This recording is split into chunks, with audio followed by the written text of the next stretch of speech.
Hey everybody. So we've got some extra police response. We got 4 extra cops sitting here with 2 extra armed Allied Universal guys. The cream of the crop in Allied, I would say. So we're about 10 minutes from the regular city council meeting, and there are 3 5-minute speakers signed up. And then I am going to give 3 minutes. And I am number 1, 2, 3, 4, 5, 6.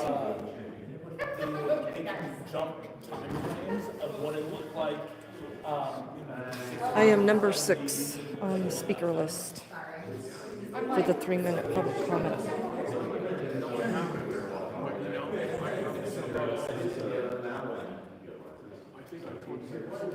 Oh, well, I'm not only the third yet.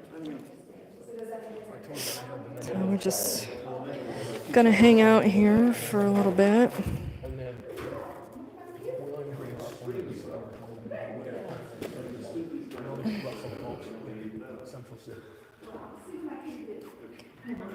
So tonight's agenda, I'm going to talk about, again, homelessness non-response. It was a nightmare of a weekend, you guys. It was heinous. And some bad stuff went down after I had done that live stream on Saturday and talked to you guys about what was going down in the heat. Later that day, our friend Chris here. Oh, that's the, yeah, that's Vance Fender. So we have the chief of police here tonight, as well as the assistant chief, and they're gonna sit in the back of the room.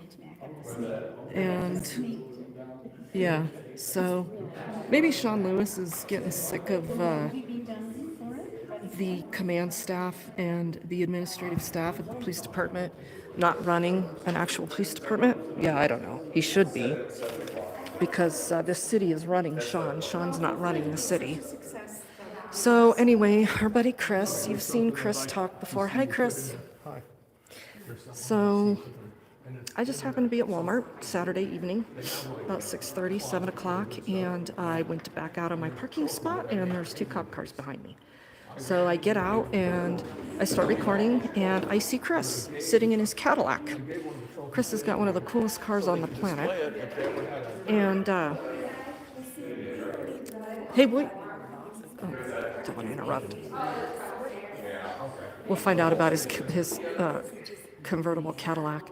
So, and I do have the camera that flips tonight. Here we go. So Chris is sitting in his Cadillac, and his face is all bloody. So I'm like, what the hell is going on? And I start talking to Chris, and one of the chronic homeless individuals here in Englewood had lost his shit, if you will, and started punching Chris in the face over him and a couple other people trying to help his dog. And it was an ugly scene because Chris put him down on the pavement, and he was knocked out. So,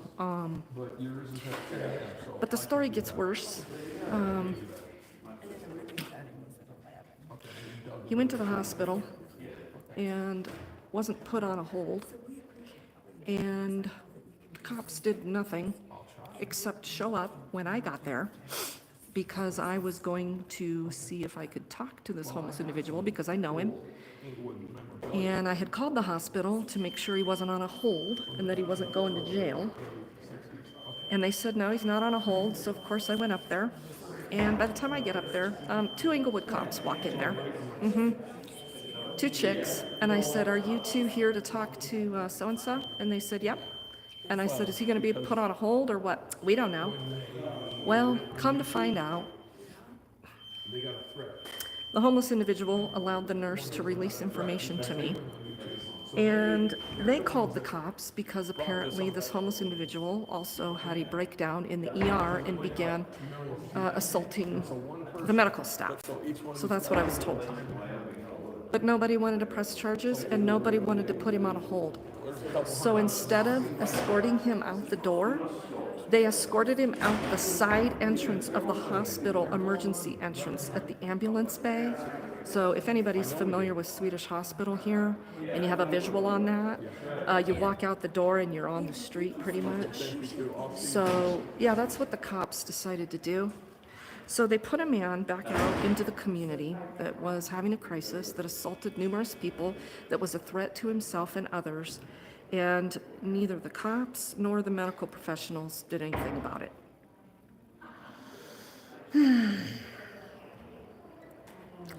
And then on top of that, his dog got taken to the pound. And then he walked all the way down to the pound and got his dog back. So now we're back in the same boat. We've got mental health crisis. We've got temperatures teetering between 94 and 100 degrees now for the past week. We got dehydration issues. And this individual is known. So the fact that he's not getting case management here, again, is something else I'm going to talk about tonight. So we got county commissioners here tonight doing their spiel for, hey, partner with us. We're going to get you a bunch of free money.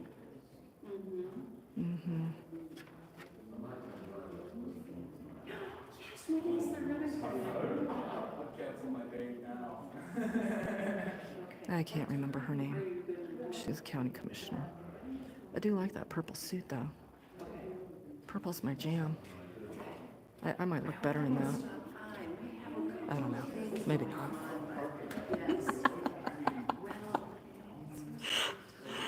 So, yeah. So everybody know that if the sound is not good when we get in here, let the mods know and they can give you a link to the City of Englewood's YouTube channel so you can hear the audio a little bit better.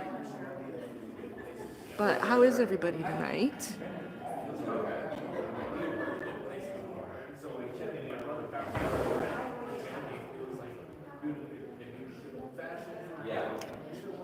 We pretty much already have a type of universal health care. I don't know if anybody remembers Obamacare and how that's working out. Yeah. We want the government in charge of health care. No, thank you. Because these are the results.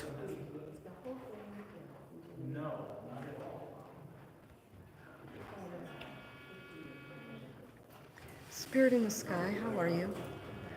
No, you don't want to clone me. Well, maybe you do. We just need more cameras on cops and government.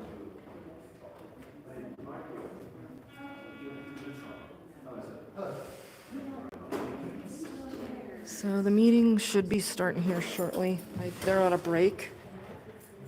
So there's Sean running the city. I mean, the city running Sean. Giggle, giggle, chuckle, chuckle, making friends. There's Tamara Niles, city attorney.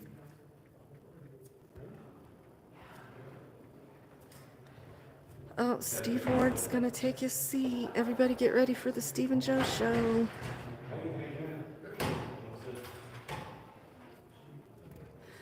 All right, are we gonna head in? Well, I'm gonna head in at least. You wanna come with me? Do you need water? I got water over there in that bag. If you want a water. Good. Are you hydrated, sir? Yes, ma'am. If you need water, it's over there in the bag. Appreciate it. We'll see you on the flip side. Jan, my name. Jan, we've never met. Hi, I'm Regan. So nice to meet you. Thank you for being here. Yeah. Yeah. Jan, this is Kimberly. Yeah. Kimberly? Nice to meet you. Nice to meet you.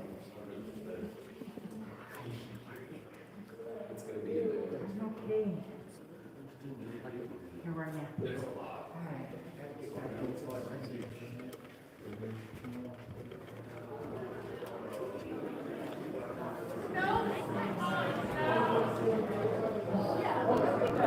Get the sound, guys. I'm gonna try to, you guys have no AC all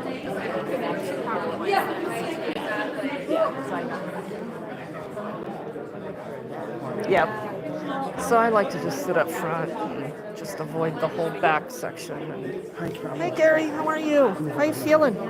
Hey, if you need water, there's water out there. Are you hydrated?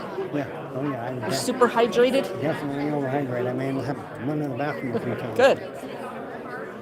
I'm doing a traffic study today. Okay.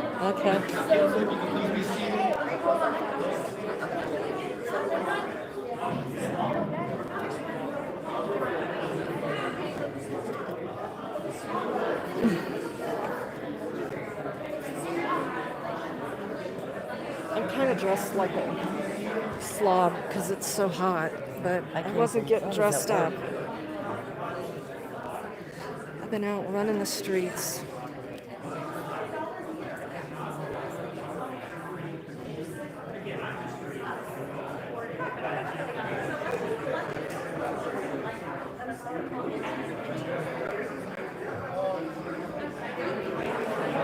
There's dipshit.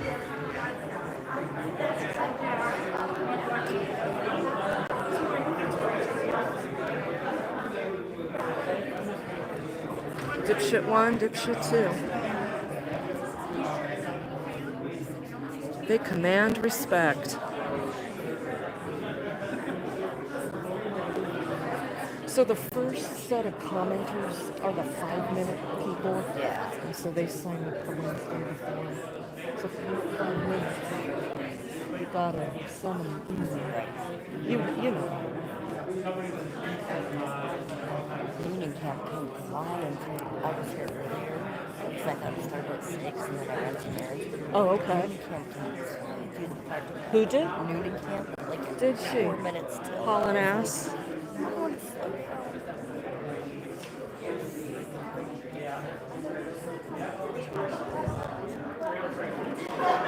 Frank Pants, yes, I am at the Circus Freak Show again.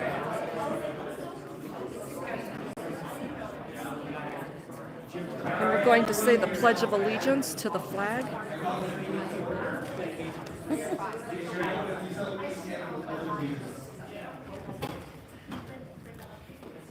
Allegiance to the flag of the United States of America, to the republic for which it stands, not the democracy, under God, indivisible, with liberty and justice for all.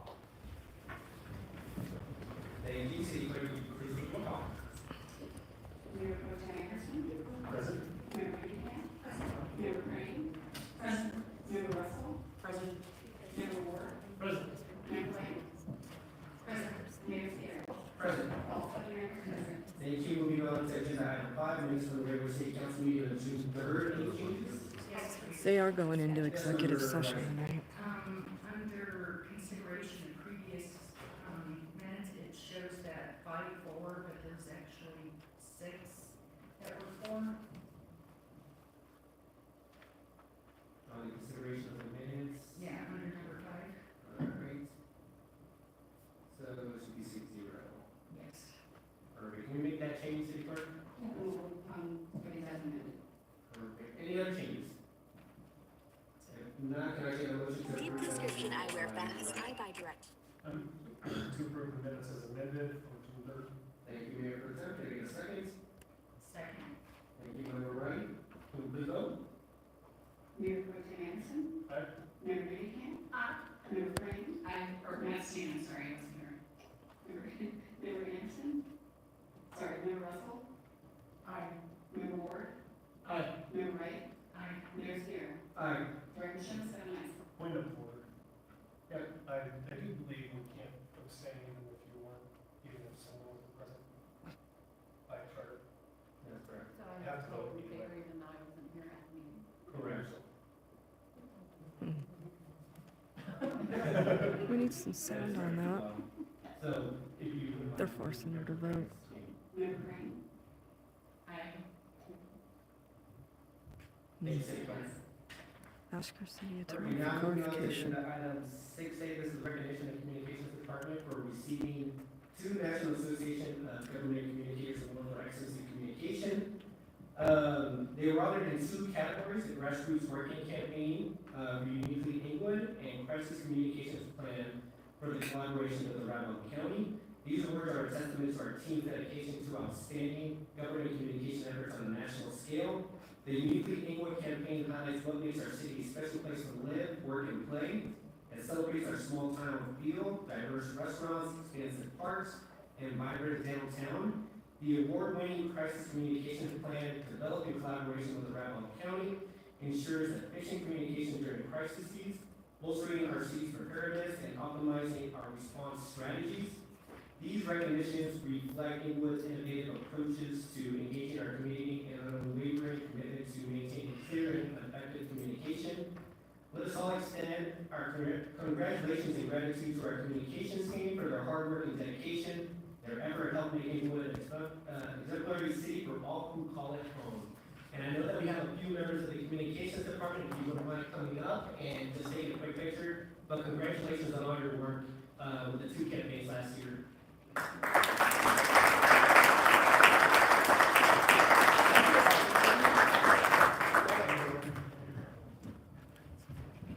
Picture time. It's all about government. Look what we're doing. Look at us.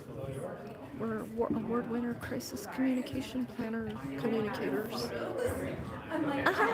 Giggle, giggle. Giggle, giggle. Okay, 1, 2, 3. Good. Perfect. Congratulations. Thank you.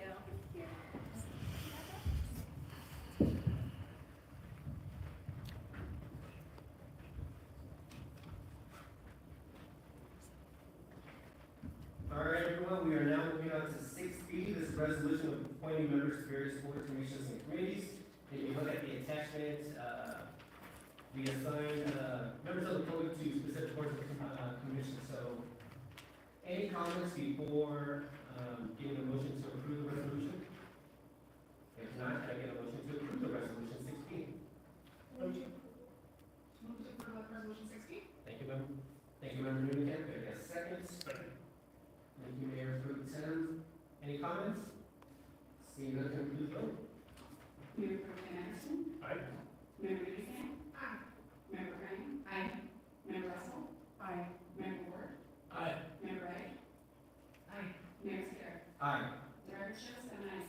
Thank you so much. Moving on to recognition of scheduled public comment.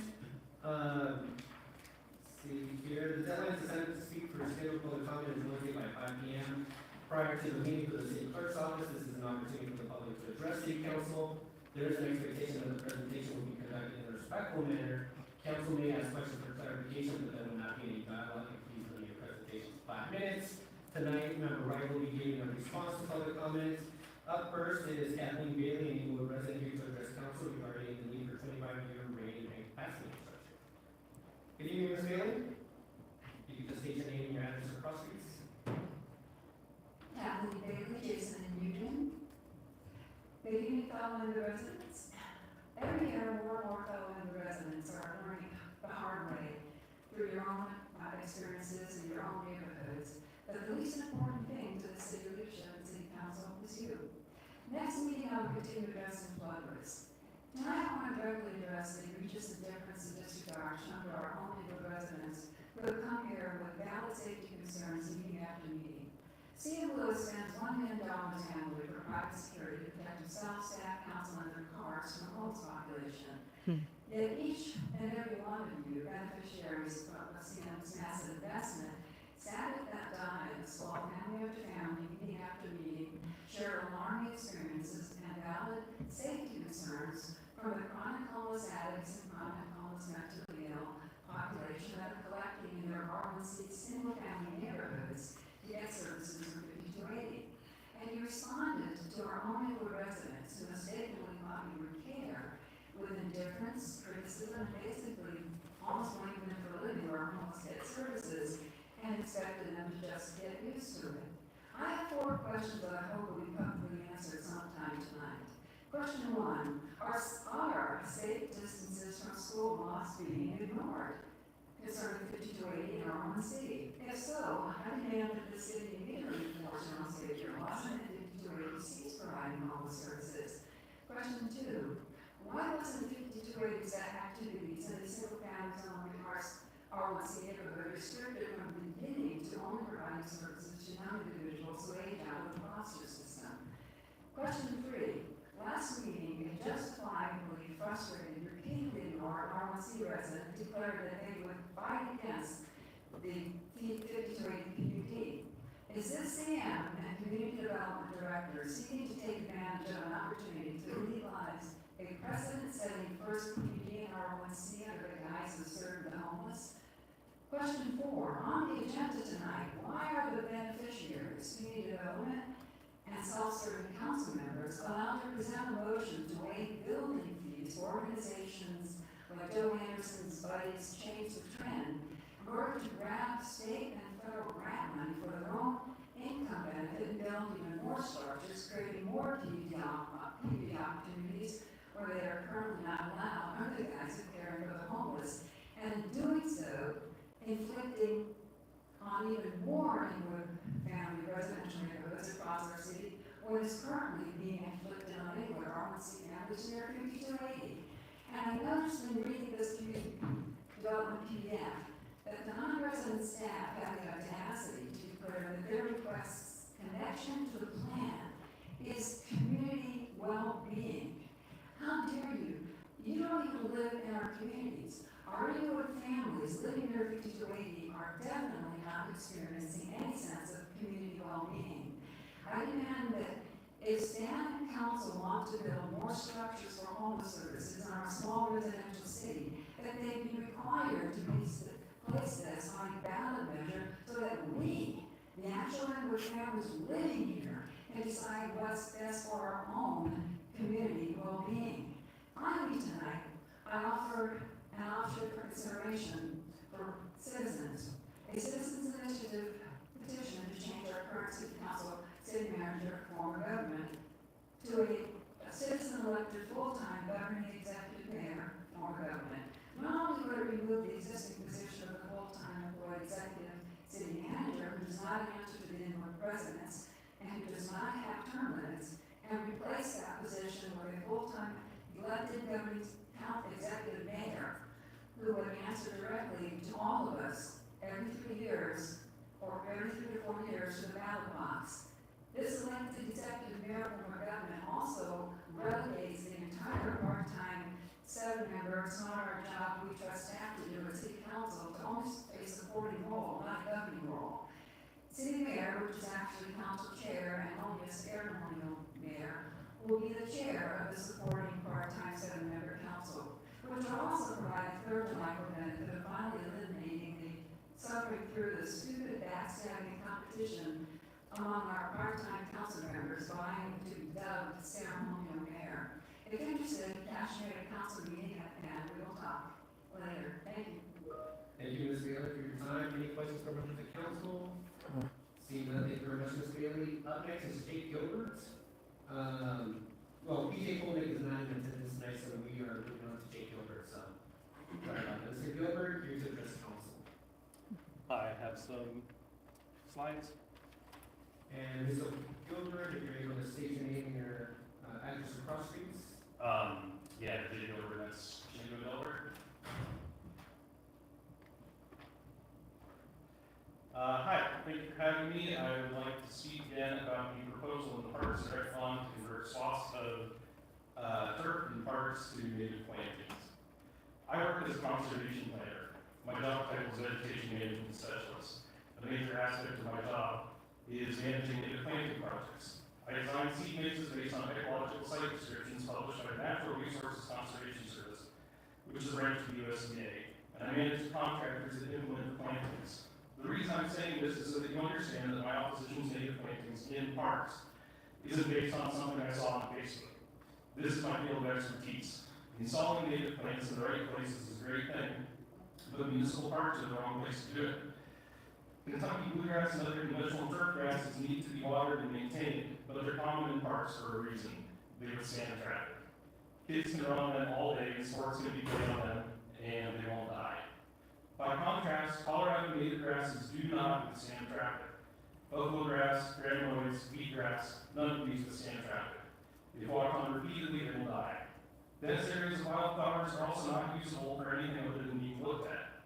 The Parks Department knows this, and that is why they made it clear in maps, social media posts, and communications with me that they have deemed these areas, quote, passive areas, and plan to deactivate them for use and install a footpath or two for native plant viewing.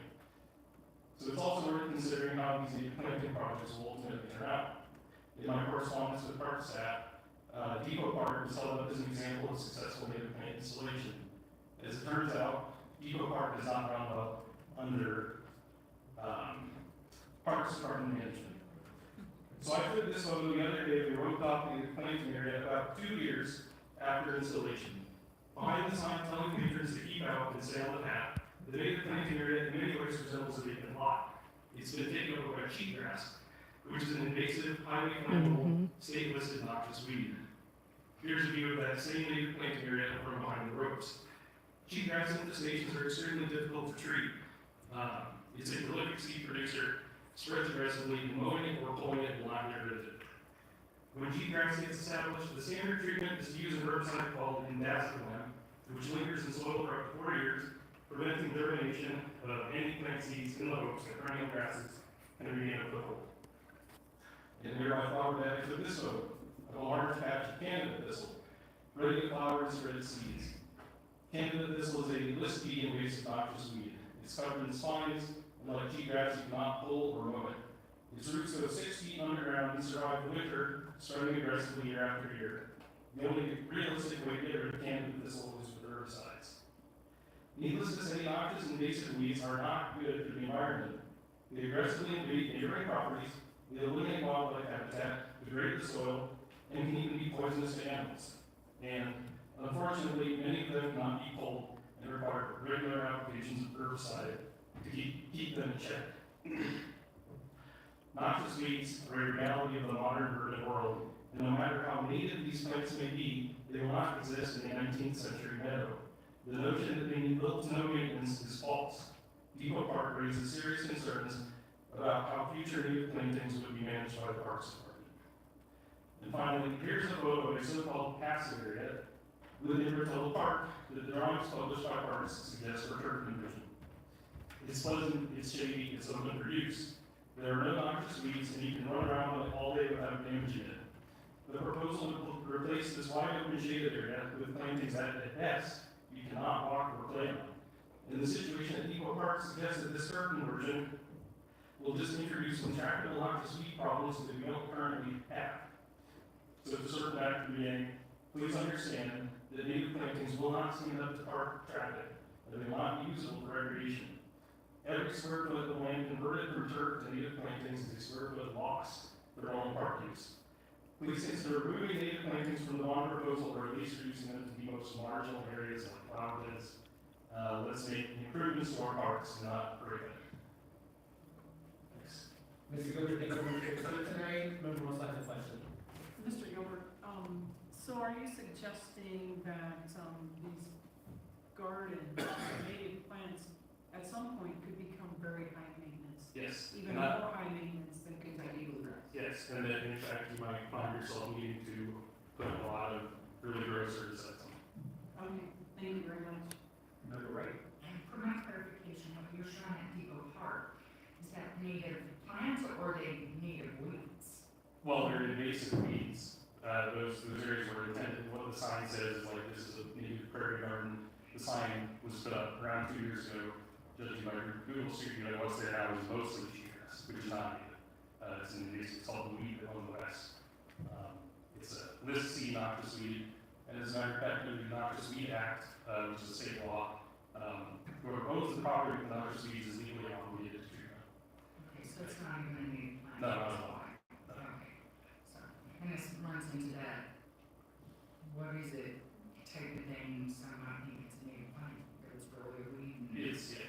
runs into that, what is it, so, okay, thank you. Member Ross, Thank you. Just one more question. Have you presented that information to the Parks and Rec Board, To the Parks and Rec, sorry? to the Parks and Rec Commission? Not specifically, well, I haven't spoken to I've spoken to park staff. I haven't given a speech to the commission, and I haven't spoken to them about the weeds, but I think it might be a good idea for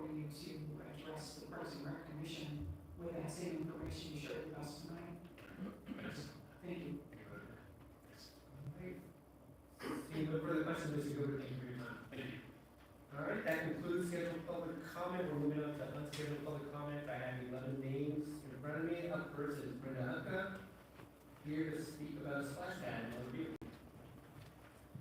Good evening, Ms. Hutka. Hey, You can just state your name and your address across streets. Rebecca, Fox and Jefferson Streets. Right, okay, thank you for your time. Yes, I'm here to advocate the splash pad at Miller Field. You'll be just making some decisions about whether we move forward with the parks bond and what's going to be in it. And I have 4 good reasons to include this splash pad. I know some people were, some of the council members were considering removing it. The first is that a number of you mentioned that you would like a public pool for everyone to use. And I'm going to advocate and tell you that the splash pad is much more cost effective versus the pool. I was able to meet with Christina Underhill, and a pool costs about in excess of $5 million to build. The splash pad is $350,000 in this pond. It provides a free water venue for citizens who may struggle with the cost of living and housing, and offers a recreational option for families and children who are living in the apartments surrounding Littlefield. It is a central location and has a great community impact. Millerfield is centrally located and serves underrepresented citizens in existing subsidized apartments, in addition to all of us who live in single-family residential homes in this area. Now, this area is bordered by Oxford and Broadway and Hampton and Santa Fe. So let's talk about safety and why people cross those streets to go to other parks. And that's because there's not a lot of amenities in Millerfield. I know you're considering a playground, and that's reasonable. Keep in mind that there's kids who are older than that don't want to go to a playground, and something like a splash pad would suit those children much better than, of course, the playground. Keep in mind also that in this area I just described, there are 300 new units approximately coming online in the next 2 years. And that's not just apartments, that's luxury townhomes, that's condos. That's a lot of people who are going to be in that square area.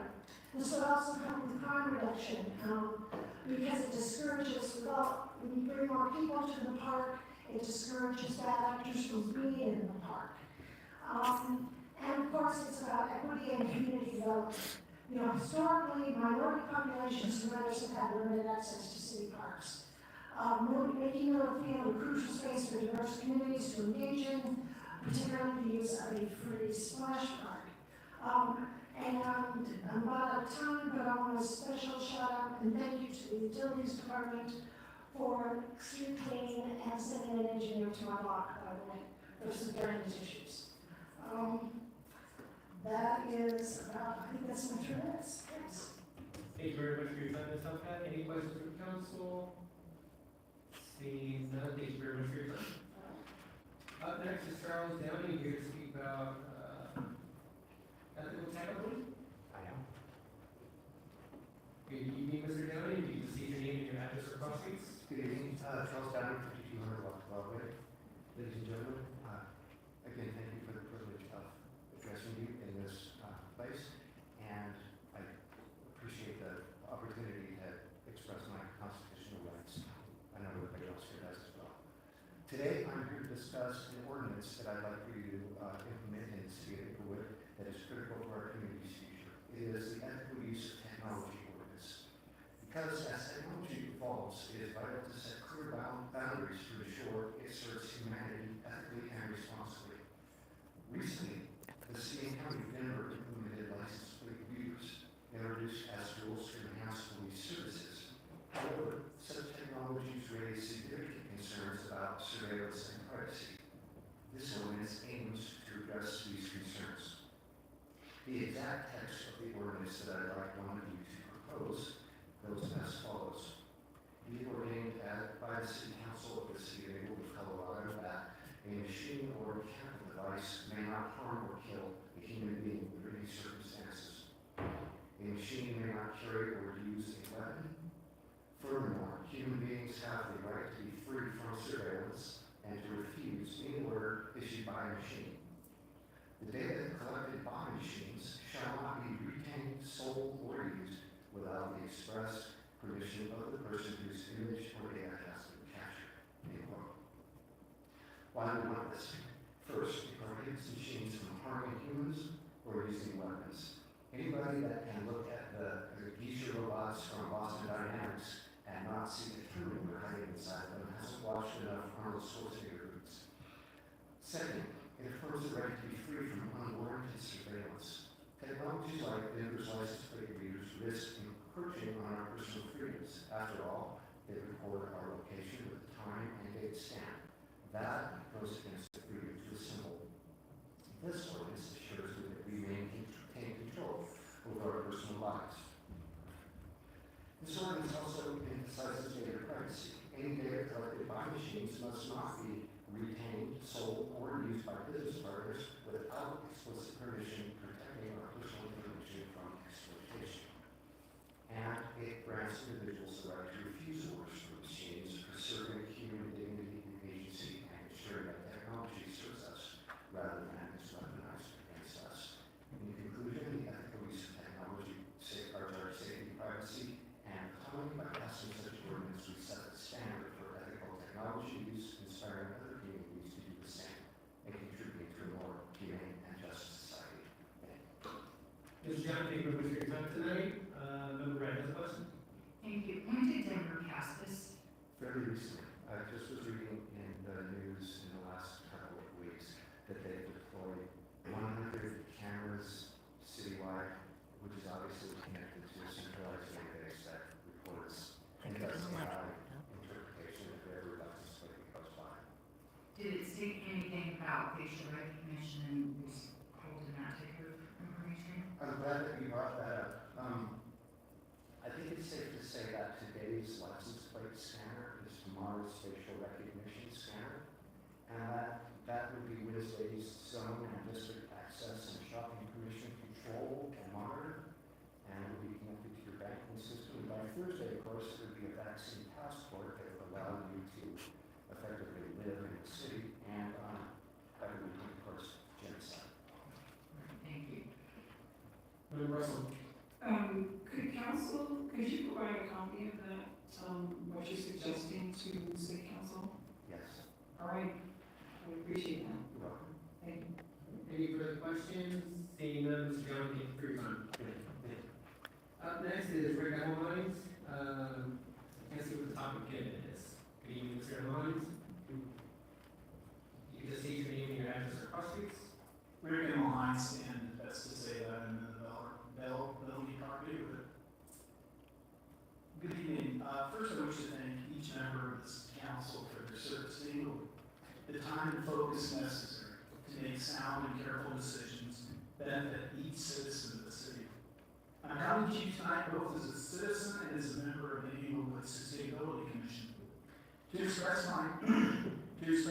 my support for the possible bond to fund improvements to various parks, the Englewood Recreation Center, Pirates Cove, as well as upgrades needed for the Bellevue Park petting zoo. In 1966, Englewood was blessed to receive funding from the sale of land for Cinderella City to create and expand parks in the city. Without these funds, many of us would not enjoy these parks as we do today.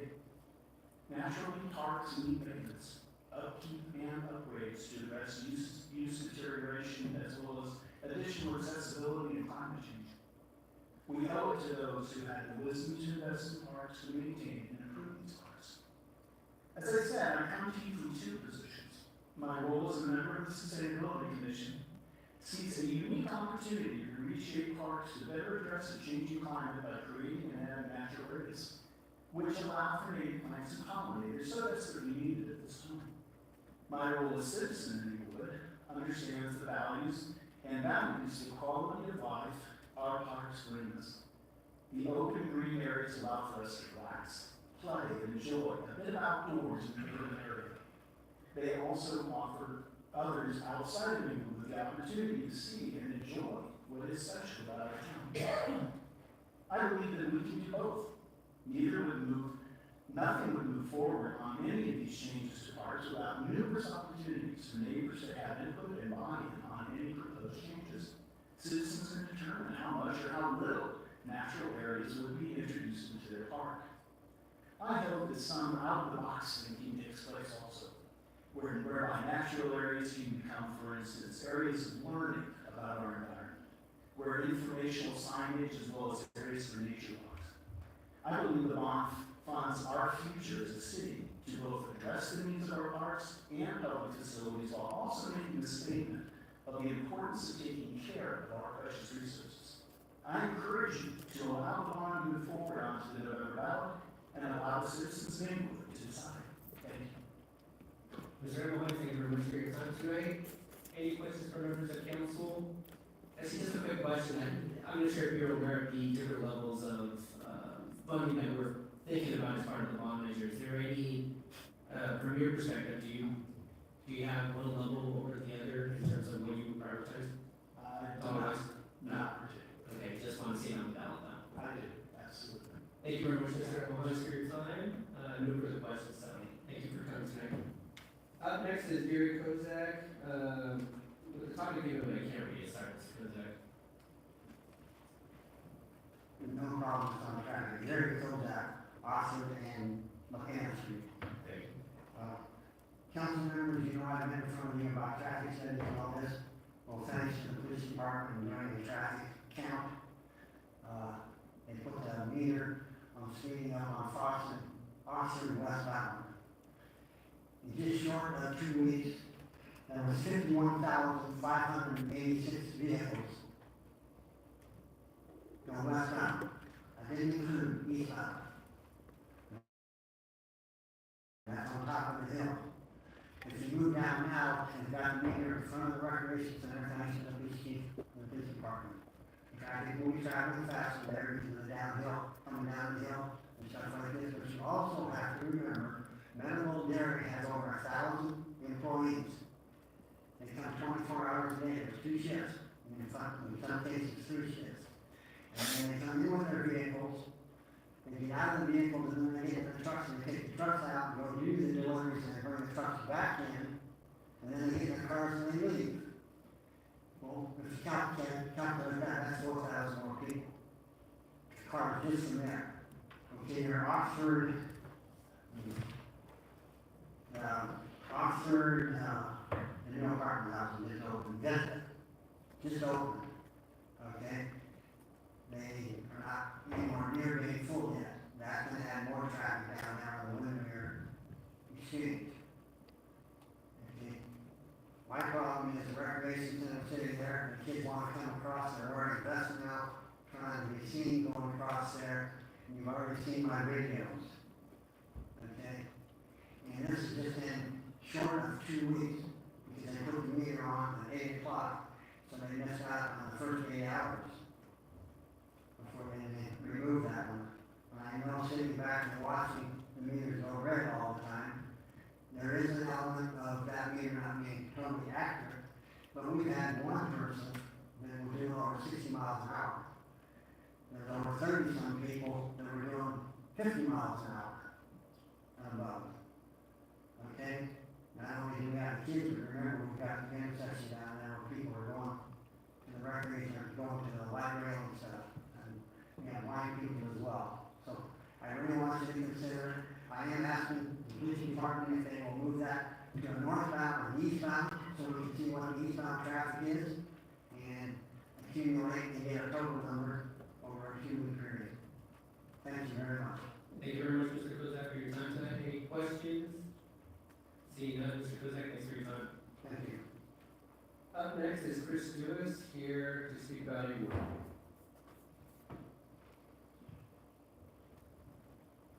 Good evening, Mr. Lewis, if you could just state your name and address. Good afternoon. My name is Chris Lewis. Help me about it. And thank you for allowing me to speak tonight.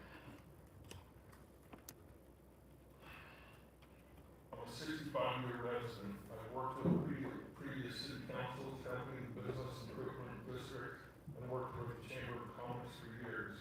I hate having to come here tonight, as I have a million other things I could be doing.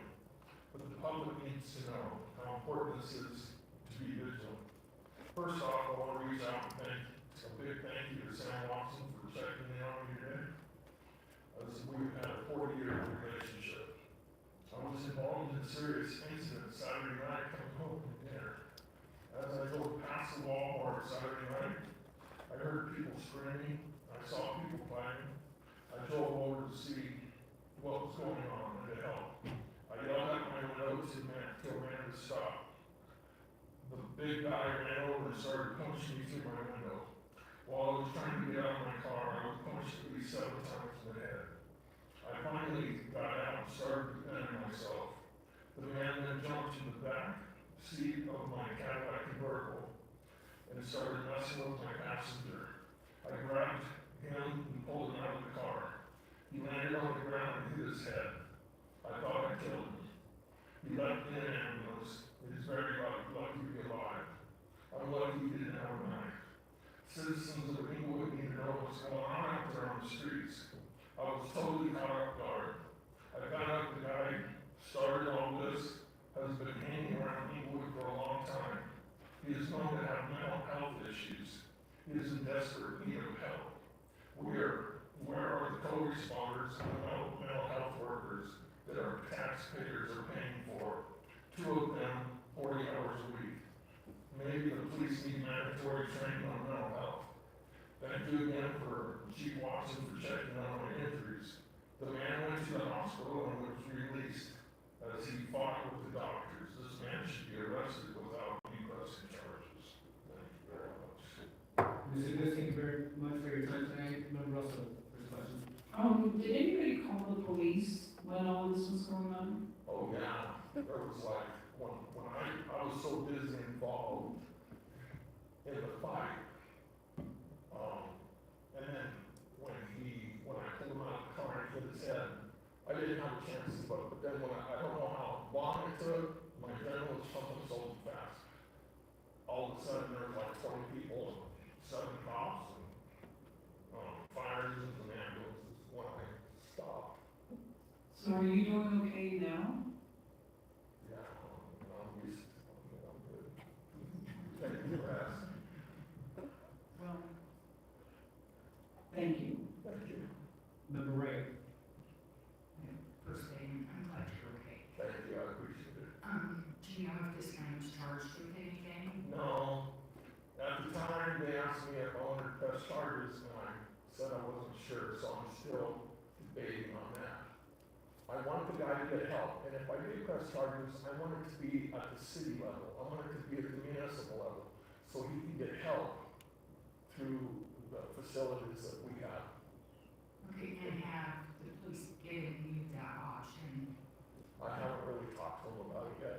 I'm gonna have a discussion with Mr. Watson later on. Okay. And is there anything else, I guess, that the city or the council can offer you, I guess, or that you're asking? Well, no, I'm just lucky, and I just want people to be aware that, you know, it's kind of dangerous when you let down your guard. I mean, I didn't expect that to happen so fast. I mean, I've been in bar fights and all that kind of stuff. I grew up with bikers and stuff, but I mean, the minute you let your guard down, it can happen in an instant, and that's what happened that day. Did he appear to be a homeless man, Chris? Excuse me? Was he a homeless person? Yeah, he's homeless. He hangs out at the fountains. From my investigation, he hangs out at the fountains. He has a pit bull. They took his pit bull, but he got out of the hospital, and now he's like hanging out. Today he was hanging out at the fountains with his dog. But the dog's in need, and he's in need. The guy doesn't even know what day it is. And this happened, what day? Saturday night. Saturday was extremely hot. Okay, 7 o'clock. okay, thank you so much. You're welcome. Member Ray. Thank you for being here tonight, Mr. Lewis, and I too am glad that you're doing okay, for hanging in I there. appreciate it. I really appreciate you not only bringing the incident forward, but approaching it with such compassion for someone who attacked you. I think that it's very important to remember to have that sense of humanity. So I guess my question to you is, throughout this incident or afterwards, have you had the chance to ask the police department about the co-responder presence? No, I really haven't had a chance yet. I've been working in the mountains, and I just got back. But when I heard the people screaming and fighting, I had to stop and do something, because they were in trouble themselves. So they needed help. So then I helped them, and I pulled up, and by me pulling up. And the guy started walking away, and then he came after me, so, I don't know. I sort of saved them in a way, but. Mr. Lewis, one question for me, you made a comment that you like for that man to get help at the city level. Do you have any examples of who it is that you would rather have the help administered from the city? Can you kind of clarify what you mean by that? The help for the guy? Yes. Well, some mental health work. Don't we have some people that we pay that ride around with the cops, mental health workers? The co-responders. Co-responders. Okay, so that's the level that you mean in terms of just within the police department? Yeah, Okay. within the police department, and then I think there's other things that the city can offer to help somebody like that. Sounds good. Thank you very much, Mr. Lewis. You're welcome. With no further questions, thank you very much for your time tonight. You're welcome, thank you. Up next is Regan Benson, who's going to speak about homelessness, non-response. Good evening, council. Gentlemen, you look wonderful in blue, all three of you. I just wanted to comment on that. So this is a place where I have to compare my grievances, especially with the police department, because you can't file complaints because the complaints go in the trash. So I noticed that we've got Assistant Chief of Police, the Chief of Police of Englewood sitting in the back of the room, so that's awesome. So this is the official place where you come make your complaints of the police department since they throw them in the trash. So I'm going to start off with my first complaint on Saturday prior to Mr. Dewis's incident. I had to make a call to 911. There was a man laying on the sidewalk, an elderly gentleman, non-responsive, and I called 911, and instead of getting the ambulance and the fire department, the cops showed up and started copping an attitude with me. And then I guess the cop decided to go ahead and summons the ambulance. And you know how I know that this happened? Because the fire truck showed up 5 minutes after the ambulance, almost 15 minutes later. You know why that's happening? Because the dispatchers at the Englewood Police Department play games. You know about those games, Joe, where you have people call Englewood Dispatch and go, I'm going to press charges on Regan Benson. And then all of a sudden the police department has all these resources to go ahead and move forward with a criminal case on Regan Benson, but Mr. Dewis gets assaulted and nobody gets criminally charged. Isn't that fascinating how the police department works? So that was the first 911 call on Saturday. And then coincidentally, I happened to be there when that happened to Mr. Dewis. I didn't see the actual attack, but I saw the police response and presence. And no one, absolutely no one, should have to put up with physical assault. That is not okay in a civilized society, regardless of the person's house or not. However, this particular individual is chronic homeless in Englewood. He has been for more than 9 months. He's not getting case management. The police are not responding appropriately, again, with a co-response and all-health response. You hold $1 million over everybody's head with your Tri-Cities homelessness. You got nothing to show for it, and still no crisis response in weather-related crises that put people in situations that they should not be in. This is a matter of public safety. The city continues to not address it and go after people that expose it and stand here and tell you about it. And what do you want to do? You want to shut down public comment. Isn't that interesting? Also, Denver taxpayers, for anybody who doesn't know, we put the bill in more than $25 million a year for you to have emergency services in Englewood, Colorado. So for those of you that don't like Denver residents at your city council meeting, get your own emergency services. Any questions for Ms. Benson? I have a question, please. You said that you had called 911 about a gentleman on the sidewalk? That's correct. Where was that at? On Englewood Parkway in Tacoma. So near Walmart, where the... No, near King's First. King's First, thank you. And did ambulance and finally respond? Yes. And was the man taken away by ambulance? Yes, eventually. I think they were going to release him back out on the sidewalk, so I needed to make sure to sit there and make sure that he was going to be transported to the hospital, because everybody knew this individual by name. And I'm pretty sure that's why the lack of response was to begin with. So I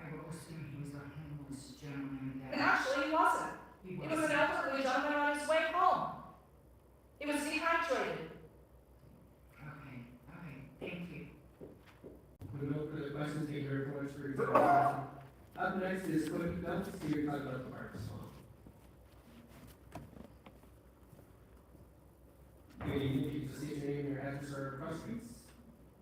Sorry, I've done public comment. Thank you, Mr. Cody Phelps, Lincoln and Cornell. I'm a member of the Parks and Recreation Commission, appointed by the City Council. Appreciate you having me here today. Just here to talk in support of the Parks Bond Initiative. I do believe that a great example of why we need this bond initiative to pass is Cushing Park. If you all have been by it lately, you'll see what happens when we have failed infrastructure in our parks. The grass over there is near dead due to a massive failure of a 20-year-old irrigation system. This is not just Cushing Park, this is several of our parks in Englewood. We do not have the ability to keep up with maintenance in our parks without capital construction funds. In addition to the bulk of the funds going towards maintenance and upkeep, some of these funds will go towards improving our parks and recreation amenities. I know there are certain portions of that people may question. I do encourage people to remember that parks and recreation facilities not only are crucial to everyday citizens' health and well-being, but the enjoyment of the city. We want our youth of the city to be out on parks and recreation facilities, and in order to do that, we need to provide safe and updated attractions for them to go to. In addition, a large portion of the parks fund that's been discussed has been the native plants. I will point out that none of the plans are final. There's still plenty of room for discussion on all of those plans. But an example earlier was given Depot Park. I don't think that's a prime example for our parks due to the fact that that was roughly a hillside that was no more than a right of way that was turned into a native plant garden. Also remind everyone that needs to happen in Kentucky bluegrass as well. Irrigation is very expensive, water is very expensive, and so there's no free way of doing landscaping in our parks. Native plants will add some beauty to our parks while also taking away some space that's not usable to the everyday user and converting it to be something that is more attractive and welcoming to our residents. Thank you. Thank you very much for your time, Mr. Phelps. Any questions? Seeing none, thank you for coming tonight. Up next is Kristen Beard, here to speak about parks.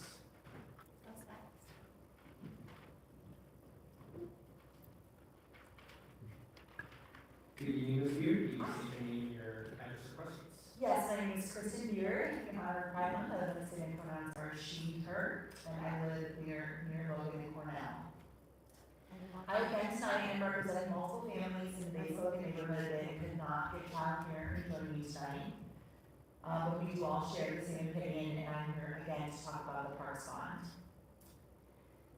If you remember last week or 2 weeks ago, I shared about why I wanted City Council to support the Parks Fund. And tonight I wanted to share with you some points of why I want you to support the full $50 million proposal and move to that.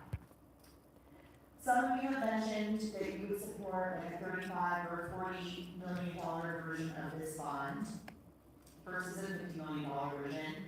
And when we look at the numbers from Parks and Rec, the difference we're really talking about is like roughly $30 a year. I just think it would be such a travesty if someone was really looking forward to the splash pad or, you know, their neighborhood pocketbook finally getting something done to it, and we decided not to do it over $30 a year. It just feels like such a small, it's kind of nerve-wracking here. Such a small amount of money in comparison to what we would get for $10 million. I would just need kind of for that to happen, and for those people to then be happy to pay this tax every year for the next 20 years, but their part didn't get touched. This place Right? It just doesn't feel fair, because it's all or nothing, like, let's do it, let's just go for it. You know, I know that one of you came at the tail end of a presentation, you had mentioned inflation, you know, and maybe not wanting to support something because people are struggling for money, and this would really offer up so many free or inexpensive options, right? It's like $3 to go to Inglewood Rec Center. So imagine if we now had pickleball courts and if there was a surf simulator, a new sauna, right? That's like a really affordable way for somebody to go relax that you couldn't afford to go somewhere else. And or it's the splash pad and the parks getting touched, right? And then that being free, some more activities for them to do. So, again, I just want to say, let's go, let's do this. I think we should do it in full, and I really want to thank you guys for your time again.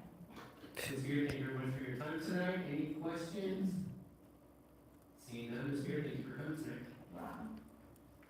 Up next is Adam A. Nickel, here to speak about the museum.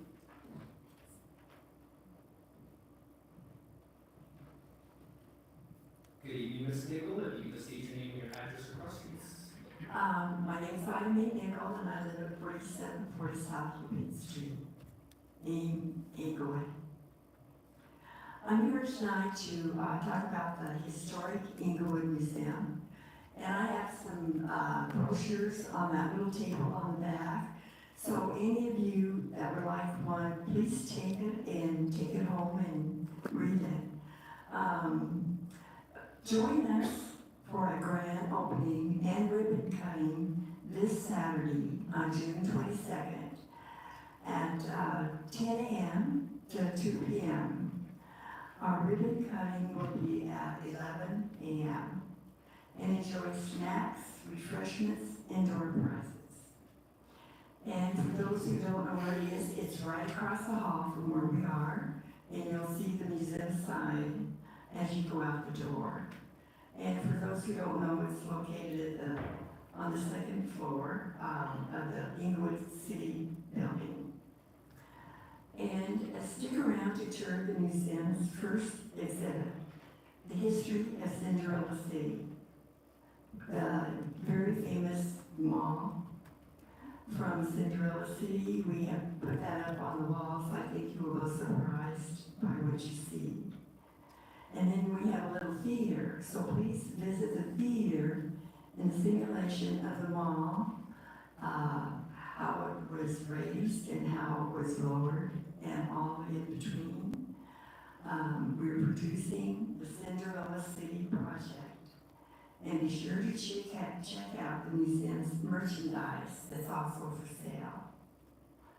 And so we hope to see as many of you as we can on Saturday.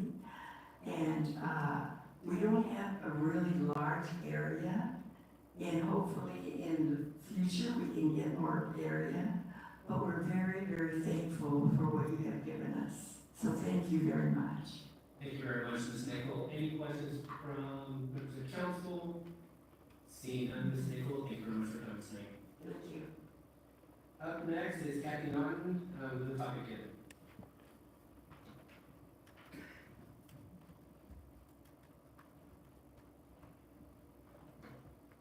Hello, Ms. Norton, if you could just state your name and your address across streets. Kathy Naughton, Jason, and Union. I believe that you have gotten some information regarding the charter initiative statement that came from Stephanie Carlisle probably last week. I'm here to share some rationale on both of those initiatives. So, we believe Englewood voters should have the right to directly elect their mayor. Englewood and Grand Junction are the only two remaining Colorado cities among the top 25 by population that still have mayors elected by their council rather than their voters. The intent of this citizens-initiated charter amendment aims to give Englewood voters the right to directly elect the mayor of the city of Englewood without altering the current mayoral authorities or terms in office. This amendment would require the mayor to be directly elected by Englewood voters, starting with the general municipal election in 2025. The elected mayor will replace the third at-large council member position whose term expires in 2025. The other citizen-initiated amendment. This initiated charter amendment safeguards the interests of Englewood voters and their right to elect city council representation by imposing stricter requirements for the appointment of vacated positions on the Englewood City Council. Additionally, this amendment clarifies existing Englewood law if a vacancy cannot be fulfilled by successful city council vote within 30 days. Specifically, this amendment aims to mandate a supermajority vote of at least 75% of the remaining council members for vacancy appointments, replacing the current requirement of a simple majority. Strengthens existing language by requiring the council reach a successful vote on vacancy appointments within 30 days. And if a successful vote cannot be reached by council within 30 days, and if a vacancy occurs more than 6 months before any general municipal election, a special election will be held for the respective unexpired term, and prevents the special election from occurring less than 6 months from a general municipal election to fill a vacancy. Anything else, Ms. Dunn? Nice. Ms. Dunn, thank you very much for your time. That's gonna be a great Any initiative. questions for members of the council? Seeing none, thank you for your time tonight. They're gonna elect their And mayor. last up tonight is Michael Chisholm, here to speak on the nomination. Yeah. Right on. Good evening, Mr. Chisholm, if you could just state your name and your address across streets. I am Michael Chisholm. I live on the 3000 block, South Cherokee, resident. So thank you, council members and Mr. Mayor, for the opportunity to speak. I have just a few comments, and basically I want to let you know that I am supportive of bonds being considered for infrastructure improvements and parks and recreation. I want to get more involved in that process because I know it hasn't been finalized, so I would like to chime in on some of the details that are involved with it. But generally, I think it's a great idea, and I think it's a tribute to Englewood and moving forward in this regard. I think our Parks and Rec do a fantastic job. I have been impressed with their responsiveness to anything I've ever asked them. I'm the chairperson of the Sustainability Commission, and usually communicate informally either through the committee or individually, but I have nothing but good things to say about that. One of the things that's emerging, and it started to emerge tonight, is some kind of debate over how much is enough, and our pollinator garden is going to invade our green space. And I can make light of it, but I don't want a debate in Englewood to be one side against the other over Kentucky bluegrass versus pollinator gardens or native species. I hope council sees this simply as a design challenge. I think Parks and Recreation has wonderful expertise. They know what they're doing. I don't know that anybody's talking about putting native grasses and plants in the middle of the soccer field. It's reasonableness. There are pockets within our parks today that have trouble growing grass. So those pockets could be landscaped to use native species. I think council should simply be asking Parks and Rec, what percentage are we talking about, and what's the design, and what's the rationale? And I'm sure you'll get an answer. So I really hope there's not a big contentious debate brewing out there over the Kentucky bluegrass people versus the Colorado skating people. There's no need for that kind of competition or problem. There's plenty of room in the parks and in the planning to use native grasses and plants. And that's really all I have to say, so thanks for listening. Mr. Chisholm, thank you very much for your time tonight. Member Russell has a question. Thank you, Mr. Chisholm, for the presentation. Could you repeat those 3 questions that you said that council should ask the Parks and Rec Department? Oh, sure.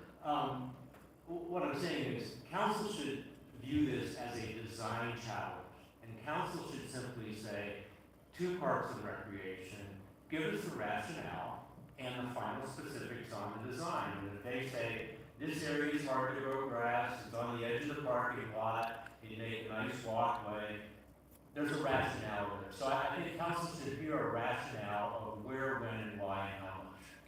And I'm sure you'll get an answer.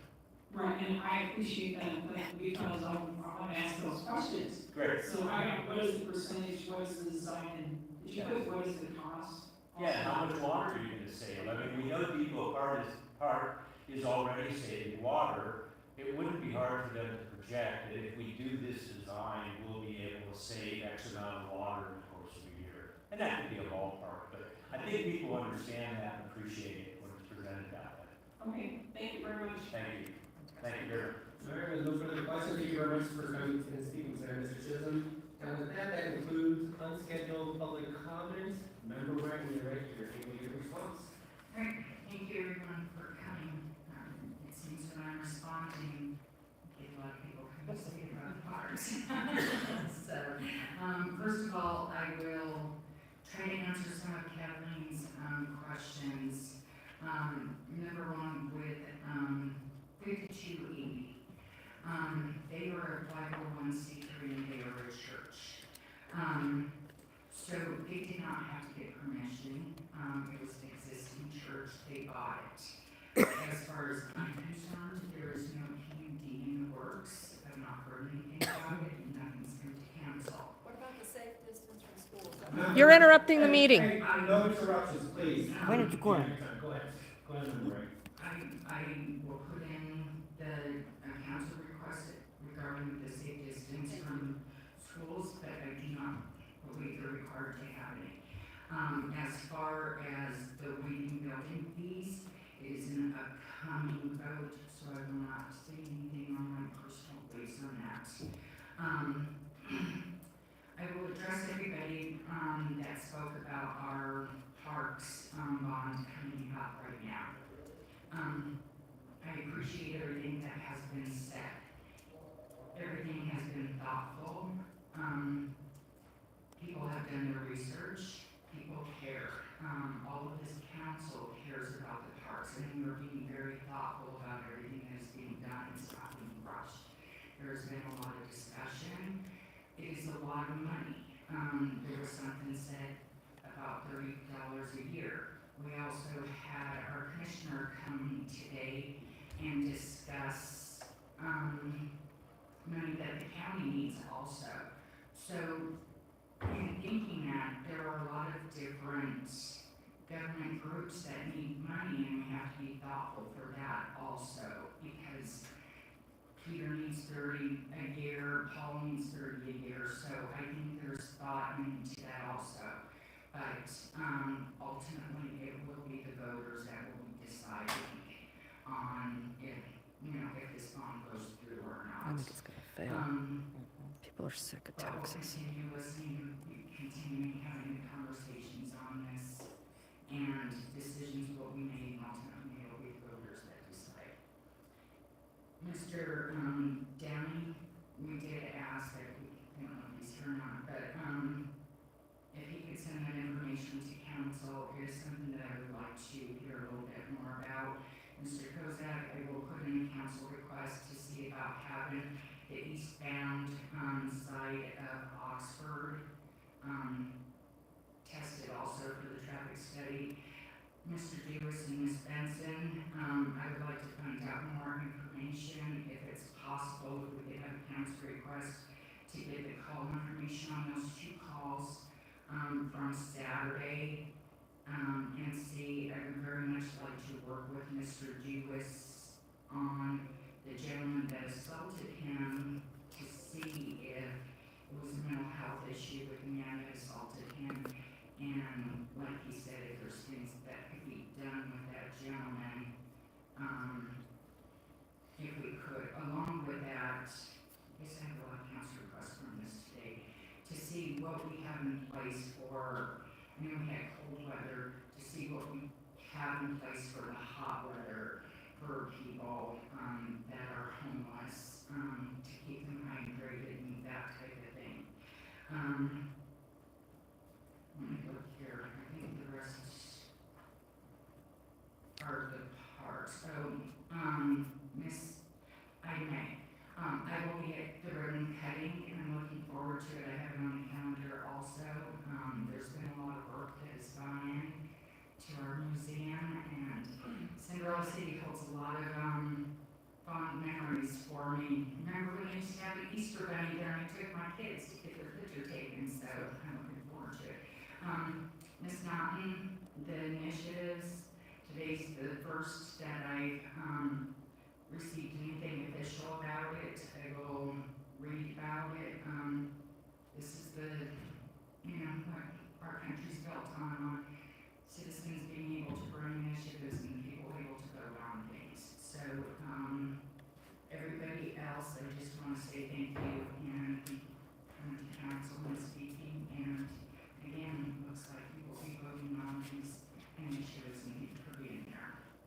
Thank you, Member Wright. Actually, just a little bit of clarification, just want to make sure that we catch the council request. Safe school distancing, eastbound traffic signal, any resources for hospital shelter, mental health issue, See what the option is for Mr. Lewis and then, or the man that assaulted and him then the call information.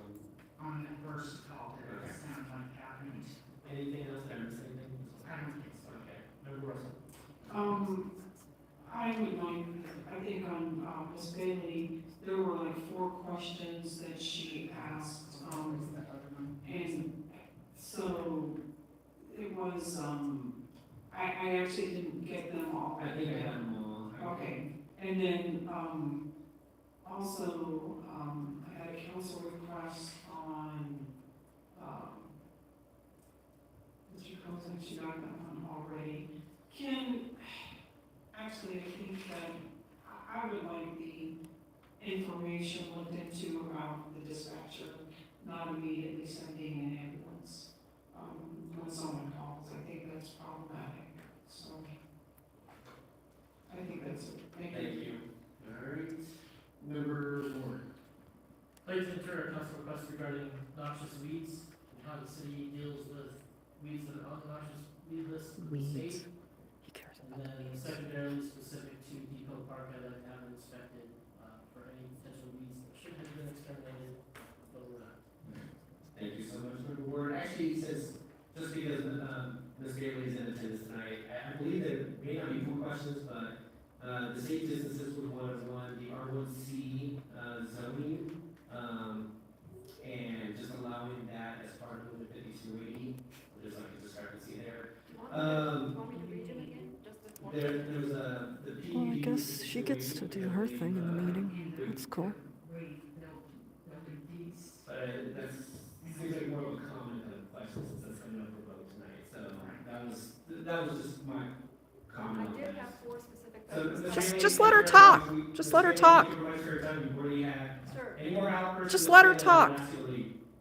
Same with you, Ms. Benson. So she wanted to know safe distances from school, the 5280 first, I don't know, can you email them to us? Yes, We'll make sure we'll get them. Thank you, Ms. Thank you, Member Ryan. With that concludes scheduled. Anything to go public after comments. 5280. Do we want to Anything. before we continue or just move forward? Bullshit. Just move forward? Okay. I believe we only have one item pulled for consent, just 93C or 93. Any others? All right. With that, then, can we This- make a motion to you know approve what? 9A1, I'm probably gonna have to 2, leave. 9B1 and 9C1, 2, 4, and 5. So moved. Thank you, Member Ward. Can I get a second? Thank you, Mayor Pro Tem. Can we please vote? Mayor Pro Tem Anderson? Aye. Member Nickingham? Aye. Member Bryan? Aye. Member Russell? Aye. Member Ward? Aye. Member Wright? Aye. Mayor Scarra? Aye. With the record show 7 ayes. Thank you very much. 9C3, the Director of Engineering, Deputy Director, Tim Mose. Member Wright, you pulled the item, do you have a question, or do you want me to read it?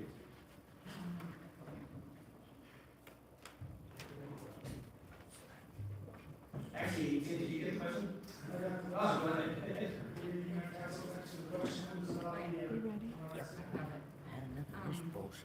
Yeah. If the first 30% design contract is costing us just under $500,000, what is the remaining 70% going to cost the city? Okay, so this initial study is not all design fee, there's a lot of, data that you collect as far as surveying and, soil fee and things. So Oh, thanks. half of the contract is going to be made, and half is the 30% design, so about $250 for final design, we won't know for sure until we get this initial data, do this initial, design work to understand what we're getting into, so we're, at this point, thinking the final design is You probably. two better get your shit together. But the goal of this initial work is to, have a consultant help us to search for grant funding for the final design and the construction, so we're hoping the city won't pay nearly that amount, it'll be at most maybe half of that amount, we're hoping to get more than that, so we're looking to get a grant for the design and the, construction of the final project. Well, and I saw on here, so the public outreach and grant writing support was $60,000.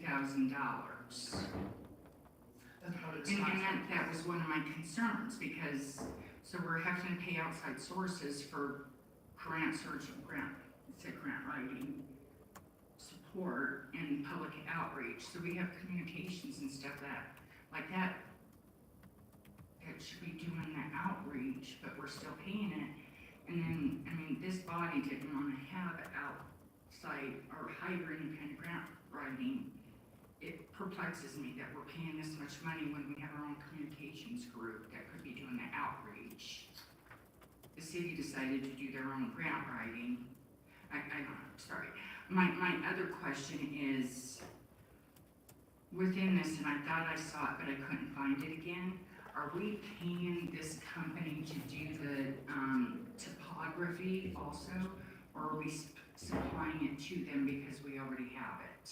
So this will actually be on the ground surveying work, it won't be based on topography, we'll actually have to get actual survey grades and elevations to do the design, so that this won't just be based on topography, they do have to do a survey, which is part of this scope of this work. Okay, and all the GIS stuff that we've done, we can't provide that, or it has to? Oh, we can certainly provide it, but they're gonna need more detailed information to get the plans we're looking for, to be able to verify the design and be able to move forward with the feasibility of the project. So yeah, they'll need a little more detailed data than just the GIS stuff we have. We'll certainly provide it, but they'll get a little bit more to make sure we get what we need. Okay, all right, thank you. Member Russell. Thank you. So this, some of this, there's a total of $500,000 of ARPA funds that may be available, and it may, so the bottom line, is it gonna take that full $500,000 just to design this? So it's more of a study and a design. We'll be looking, we have to get all the data collected and kind of understand what it's gonna take to build the full rail trails, what we're trying to do with this funding. Because in order to apply for grants, you really need those 30% plans to show that the project's feasible and that you do have a valid or a project that can be built for the cost you say it's gonna be built. So it's, the intent is to leverage this funding into actual funding for the final design and construction. We'll take this 500 and hopefully turn it into several $1 million so we can go back to the city to actually build the rail trail. Okay, but if we don't get any grants, then the $500,000 was just already spent on all of this, 30. As well, yeah, we'll still have the 30% design plans, we can continue on forward, and we more than likely look to phase it at that point. If we can't get a full grant, we'll probably try to phase it into certain sections or something, but we kind of need to get a look at the entire corridor there to understand how we can phase it, what the easier parts are, and the things we could do as maybe part of the development or something, we can leverage some of that, you know, so we're trying to understand what it's gonna take to build the rail trail, and then understand how we can maybe get some other sources of funding and the development contributions maybe that continue with the construction. So all of this really comes out of different funds than, I mean, we had a lot of projects down here on Broadway that have just kind of gone away because there's no money available. I mean, that is possible that this could happen with this also, correct? Well, I mean, there's potential there, if we don't get any grant funding and it's not chosen to be funded in the capital improvement, program, there certainly, yeah, could just be, the 30% plans will be valuable no matter what. And eventually we'll, you know, at some point there'll be funding available or something break loose, but the plans, that it won't be money spent in vain. We'll be able to use these plans eventually to, if we don't get grants in the first round, perhaps the second round, we keep looking, we find a developer comes in, we continue with them to do something. So these plans will be valuable no matter what we do. We'll definitely be able to use them to build at least a portion of the rail trail. Okay, thank you. Any further questions from members of council? Seeing none, can I get a motion to approve 9C3? Move to approve 9C3. Thank you, Member Crane. Can I get a second? Second. Thank you, Member Newton-Camp. Any further comments? Seeing none, can we please vote? Mayor Pro Tem Anderson? Aye. Member Newton-Camp? Aye. Member Frank? Aye. Member Russell? Aye. Member Ward? Aye. Member Wright? Aye. Mayor Sierra. Aye. Let the record show, 7 ayes. Thank you very much, Deputy Director. No public hearing items for tonight. Moving on to 11A1, this is approval of ordinance on first reading, the development impact fees. We have Deputy City Manager Tim Dodd. Good evening, Tim. Good evening, Mayor, Council. So this is, I believe, the third official time that we are before you with this. We've had 2 study sessions on this item. We do want to thank a few people. I want to thank Brian Isham, our Director of Planning and our Community Development Department, and our City Attorney Tamara Niles for their work on developing the ordinance. Also Assistant City Attorney Sergio Ramirez. I'd also like to thank our consultant Carson Baez and also Brad Anderson, the Deputy Director of Parks, Recreation, Library, and Golf, who also partnered with me on this. And I also want to thank all the departments that contributed this. So as you recall, this is something, again, that we've had a few study sessions on. I believe while there wasn't a consensus, there was a council direction to draft an ordinance that included impact fees for the 4 areas that were discussed previously. So when I say 4, 2 of them were police, and then 1 was for parks, and 1 was for for transportation under public works. And so really tonight is just, I'm gonna give a really quick overview of what they are and what we're doing. And then I'll show you the slide that has the proposed fees, which again were based on the methodologies that have been described previously and are also included in your packet. For your reference, I did include the consultant's report and PowerPoint as well as this short cover PowerPoint. So just as a reminder, there is specific enabling legislation in the state of Colorado, and there also are similar statutes in other states across the United States. But effectively what these are is for one-time payments, and they're for new development and for capital only, not for operational costs. Local governments may waive impact fees on developments for low and moderate income housing. That was not specifically addressed in this, although of course it is something that could be amended by council. Impact fee requirements in Colorado, just again as reminders, are meant to be one time. They're not taxes, but they're considered contractual arrangements to build growth-related infrastructure. Obviously, Inglewood's in a unique position that we're primarily built out. There are a lot of cities that have it, including cities in this area, that have this, that are growing substantially, that have land they've maybe annexed or things like that. They meet growth-related infrastructure needs, and so the general basic concept is the more people using services, maybe the more services that are needed, such as new centers or new facilities and things like that. And so again, the proposed fees that we have in the ordinance were just based on the consultant's reports and the methodologies that were included.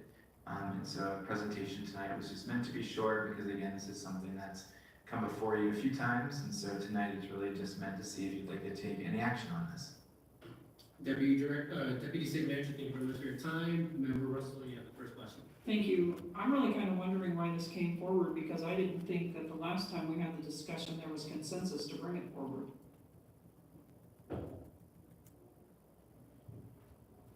Do you want to, anything from staff or? I thought we believed that there was enough support of council to bring something forward for consideration. There was definitely not unanimous, but I thought there was enough support to have this drafted. Agree. That was my recollection as well. I mean, we've had 3 study sessions and 3 regular on this, and I don't think we've ever said we don't want to see this come back. We've always had the assumption it was coming back. Right. Thank you, City Manager. Yeah, just not any clarification on exactly what this council is willing to do. So, go ahead, Member Russell. But tonight it's coming back for a vote. Correct. All right. Any other questions from members of council? Member Newton Kemp. I have a question. I'm looking at the actual legislation, and maybe you can tell me. In the presentation from the consultant, is it that these fees could be waived for affordable housing projects? Is that written in the current legislation, or would that be something we would have to do retroactively? I would be happy to answer that question. It is specifically written into the proposed legislation that the city manager's designee may waive or reduce fees for affordable housing projects. So it essentially gives the city manager's designee discretion to waive those fees for certain projects. But wouldn't mandate it. It would assuming council wouldn't have that, decision. Can you check where that's at in the bill? It's on page 6 of the 71 pages of the specific agenda item. It's under the proposed new municipal code section 4-9-1, subsection B, subsection 3. Great, thank you. Member Frank? Thank you. Just a quick question for clarification. In chapter 9, it's under 491 development impact fees, section A. Does this include adding ADUs onto a property? Like if you don't have one currently and your intention is to add an ADU onto your property, would the single family unit fees be applicable? It would apply to all new construction, as long as it falls within one of the development types. So if it is a single family new construction unit, then that's the fee that would apply. Okay, thank you. Mayor Pro Tem. Thank you, Mayor. Thank you, City Manager Dodd. My question is just around some of the specific numbers. On the police impact fee, it's broken down between facilities and there's, well, the one number comes to make up that final number, includes both facilities and vehicles.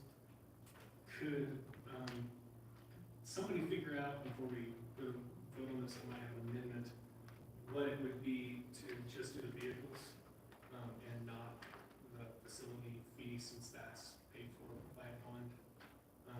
I can understand the development fee for something that's going to actually be an added service, but for something that's already been paid for. So I would just like those that broken out. Thanks, Mayor Pro Tem, for the question. So just looking at these fees, so you're saying, yeah, we, the consultant had, as you recall, 2 different methodologies for the 2 different fees, so I can try to do that calculation right now. So you're asking to take out the facility but keep the vehicles, is that correct? That is correct, yeah.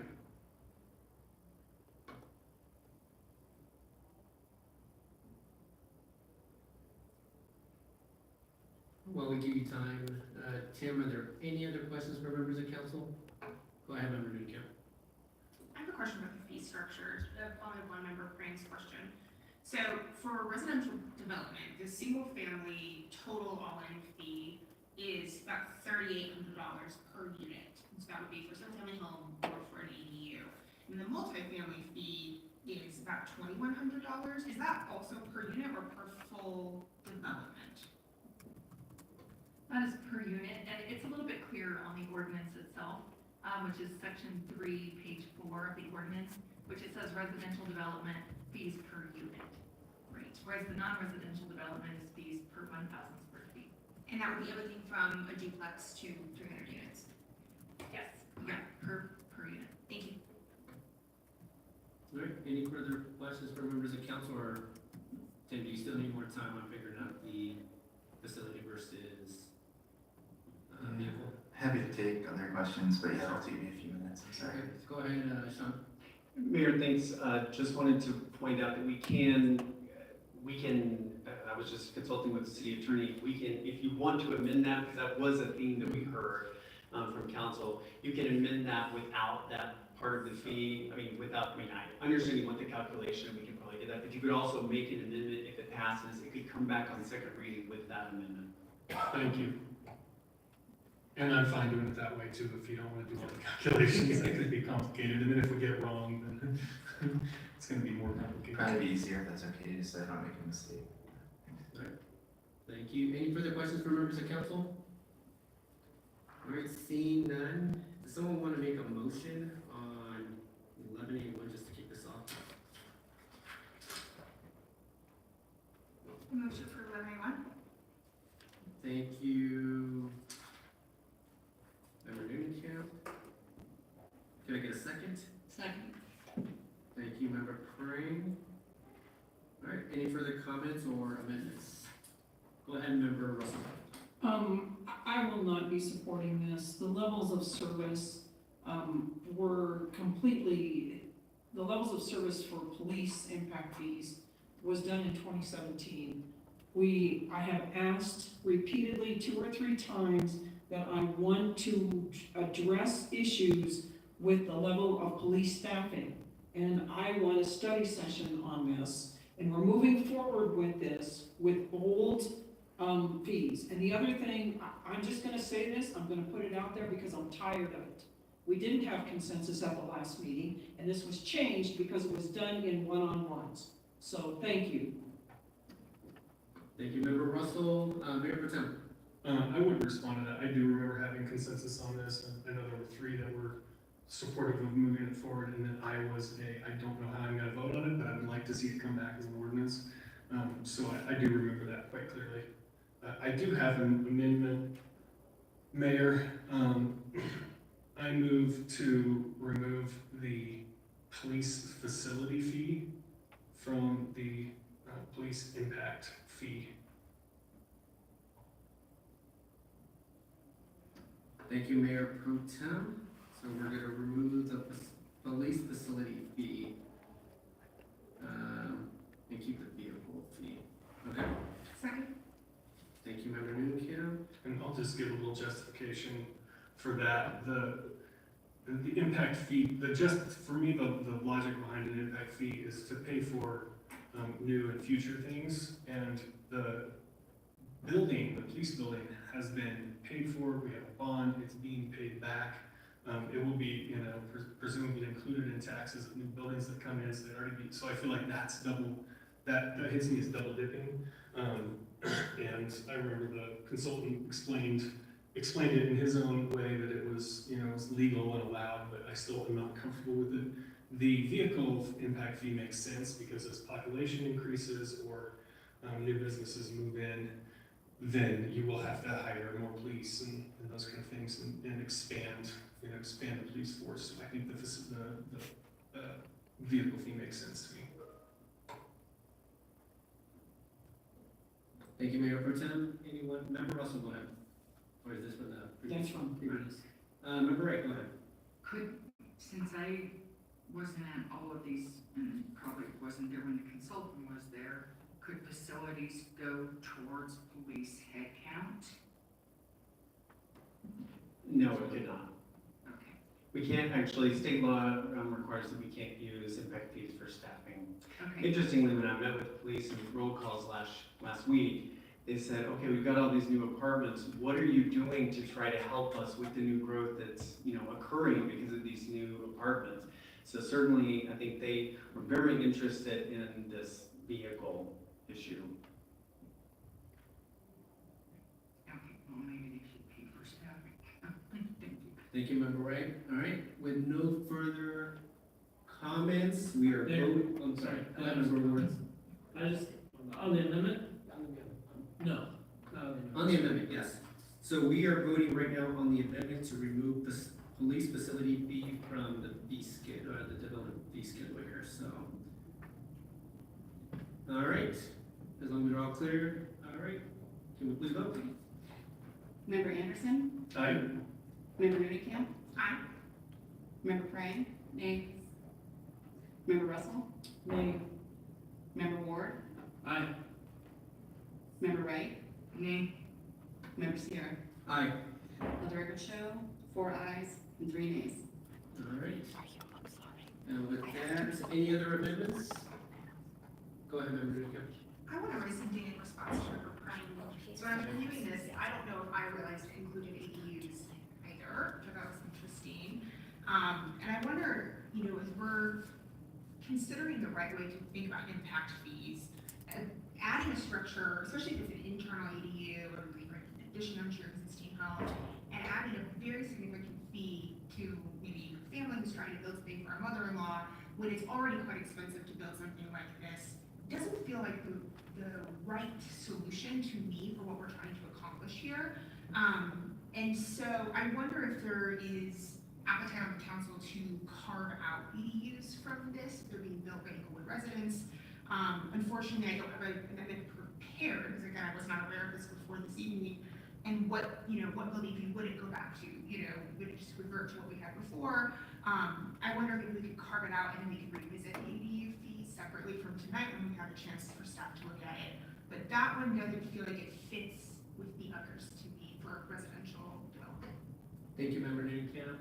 Actually, I do want to respond to that. I do want us to take action on that aspect of it because we are considering ADUs as part of our affordable housing plan. So I'm wondering if there is a way that we can potentially even just classify ADUs under potentially waiving that aspect of it for affordable housing. I'm not sure. Obviously, we didn't ask our city attorney to look into this in advance in terms of what is possible. But I do, in terms of us trying to bring more affordable housing into the area and ADUs being a portion of that, just kind of curious what your legal expertise or opinion is on this. It would be really simple to add an exemption for ADUs from the definition of single family to state it's a single dwelling unit, except that it does not include ADUs, which are exempt from payment of development impact fees. Would be a very simple, straightforward way to do it. Go ahead, Member Newcamp. My question is then, would there be any building fees that we would be able to charge for ADUs that we would still need to exempt them from this specific increase? If I could, all the building, plumbing, electrical, framing, all of the other permit fees would have to be paid. But this would, since this ordinance is only dealing with ADUs, you could just, move to exclude ADUs and vote on that motion. We can bring that language back to you. Okay, that's very helpful. Thank you. With that in mind, then I would like to propose a motion to exclude ADUs from this ordinance. Second? Thank you, Member Newcamp and Mayor Pro Tem. Member Crane, question? Comment? Is it the time to discuss Yeah, we have your a proposal? Okay, so I'm not sure that I'm in support of completely excluding ADUs, but I'm wondering if a lesser fee could apply. And I say that because the impact fees are, we want to implement them to kind of pay into the future of infrastructure improvements, et cetera. So if you have a property and you're adding onto it, that's a burden on our infrastructure. So I'm not sure that I feel comfortable completely removing it, but would consider a lesser fee that's not the full close to $3,800 that we would be looking at for single family homes. Thank you, Member Crane. Member Newcamp. I'll just respond to that and say I think that's a very reasonable perspective, Member Crane. The reason I brought the amendment is one, ADUs tend to just be quite low density. They can house, 1 to 2 people. They're not very large. So the impact is just lower than a regular single family home or single unit developments. But then also, I always view the elimination of an impact fee as an incentive to say, we would like to encourage you to think about living in more creative ways to help make space for our neighbors who need places to live. And because we would like to see that happen in our community, we will actually incentivize you by not charging this fee. It's kind of a different way to look at it. And so, yes, while everything has impact, I view this the same way that we, I hope, would reduce or eliminate impact fees for affordable housing developments. Those people who live in an affordable housing development will still definitely have impact on our infrastructure, but it is worth, I think, the incentive to make that exchange, in my perspective, for the way that the city does business. And because we do not have massive amounts of ADUs being built, and we hear the #1 deterrent for ADU construction in the city is cost, this feels like a reasonable step to take, in my opinion. Thank you, Member Newcamp. Any further? Go ahead, Member Ward. The reason why I won't be voting for this amendment is because this body made a deliberate decision when we passed code next not to require owner occupancy for ADUs. And so the most likely outcome here is, in my opinion, an ADU to be built by an investor who doesn't have to pay the same tax that he would normally have to pay for a single family residential property. And I just can't support that, so I'll be on that amendment. Thank you, Member Ward. Any further comments? I would with that, let's vote on the amendment to exclude ADUs. Member Anderson? Aye. Member Dunicamp? Aye. Member Prank? Nay. Member Russell? Nay. Member Ward? Nay. Member Wright? Nay. Mayor Sierra? Aye. Let the record show 4 nays and 3 yeses. And defeated. Thank you so much, City Clerk. Mayor Pro Tem. My final amendment that I wanted to propose here is, and if I remember right, the consultant said that this would, it's totally within council's discretion as to the total amount of the impact fees. I would like to reduce the remaining impact fees, and cut them by 50%. I just think these are too high, too big. Number one, for the multimodal, because it was based on a huge multimodal plan that we are not anywhere near executing.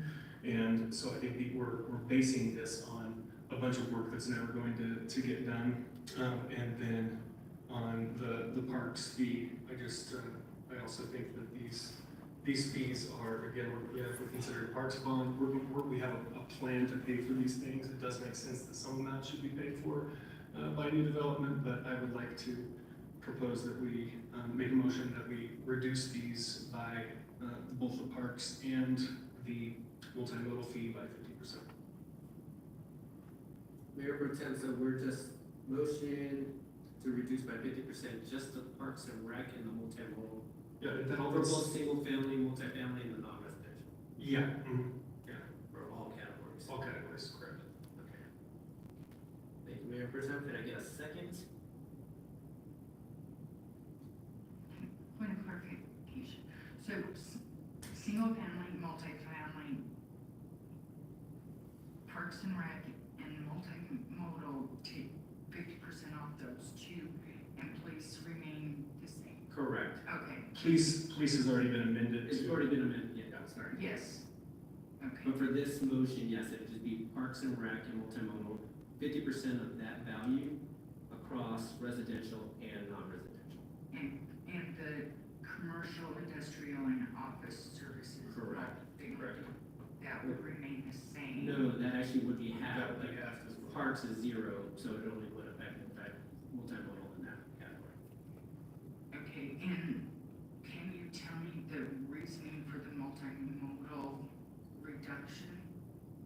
Go ahead, Mayor Pro Tem, you had. Yeah, the reasoning was when the consultant explained it, he based it off of our walk and wheel plan, I believe, which is a $20 or $30 million plan.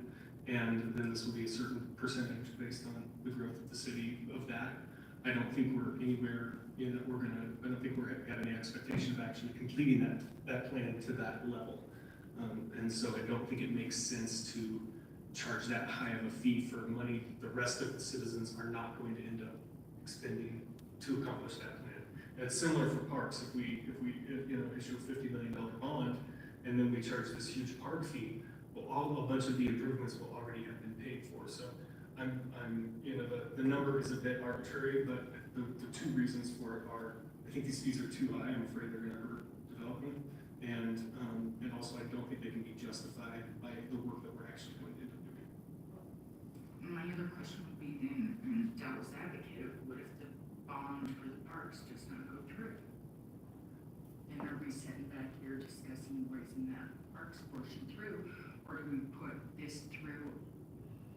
I'm not disagreeing with you, I'm just asking the hard question. Remember, right, I think that's just another note at this point. So Yeah. I think here it's just the justification for removing the 50%, at least the Mayor Pro Tem, is for the reasons that he gave. So. Point of order, can we get a second so that we can actually debate the? Oh, did we not? I thought we did. Yeah.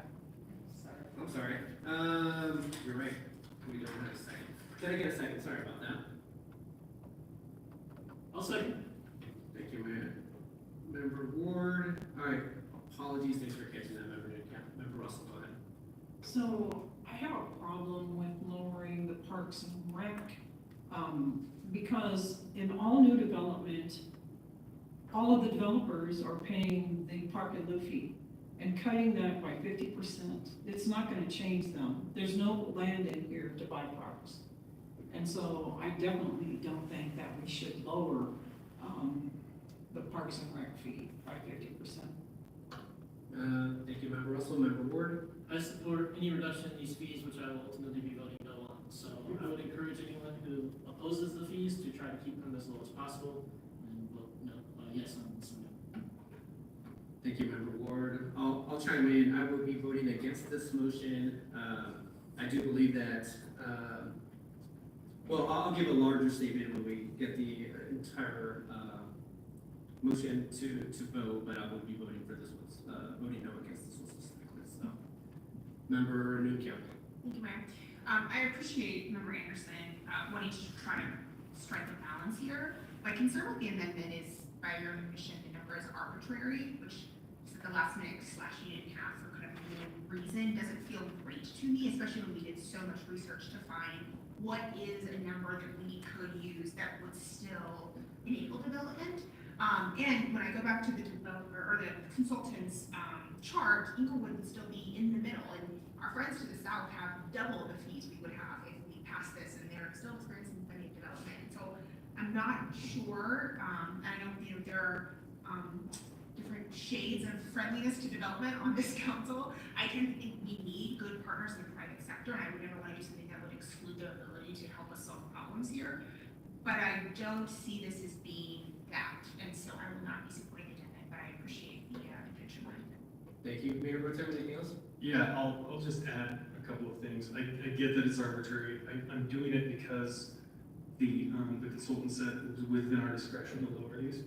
And secondly, because I would like to get this to a place where I can support it. So I get, I get the disagreement with it, but that's my reasoning behind it. Thank you, Member Anderson. Can I Go ahead. respond? I also would like to see this pass, and so I would like us to get to a place where we can support it, and if there's another member, I think we can have that conversation. The argument's also around, we don't need this money for parks, we don't need this money for multimodal. I'm not there with you on. I don't have this assumption that we're just not gonna do the plans that we have. But also, we have, low-hanging fruit, like pedestrian bridges for the light rail, that we currently cannot fund. And so even if we don't fund the whole plan, we can't even fund some of it, half of it. So I think if we look at our general fund, we are, in our CFP, we are giving money to parks. We are funding multimodal out of our general fund. We could be doing it from this. And so even if it doesn't fund the entire thing, it would be a meaningful difference for residents who are living in this new construction. And so again, I can't get there to 50%.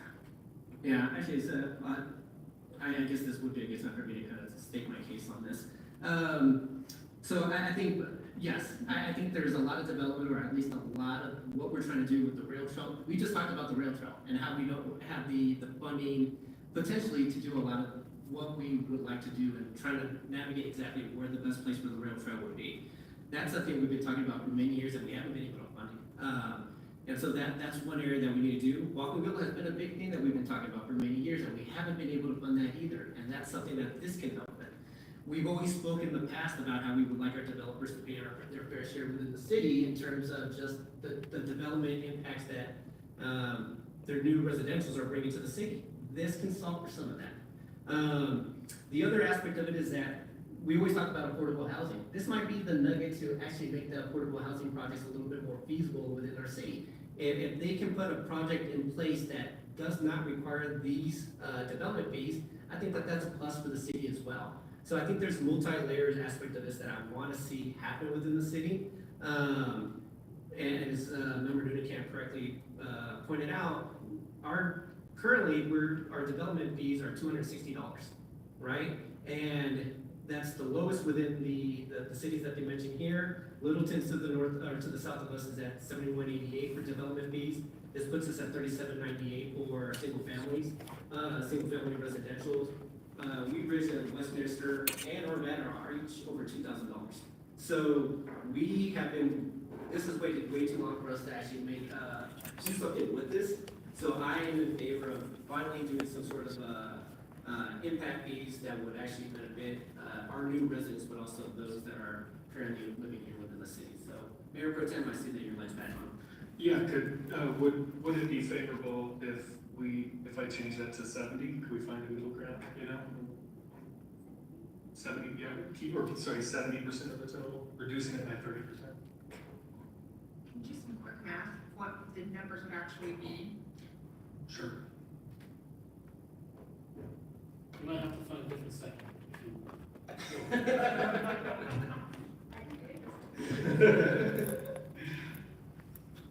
But, and again, we are talking about just parks. I'm thinking most that I have less concern about the industrial commercial and office, but Right, single yeah. family would, Single family. and multimodal would be 1317.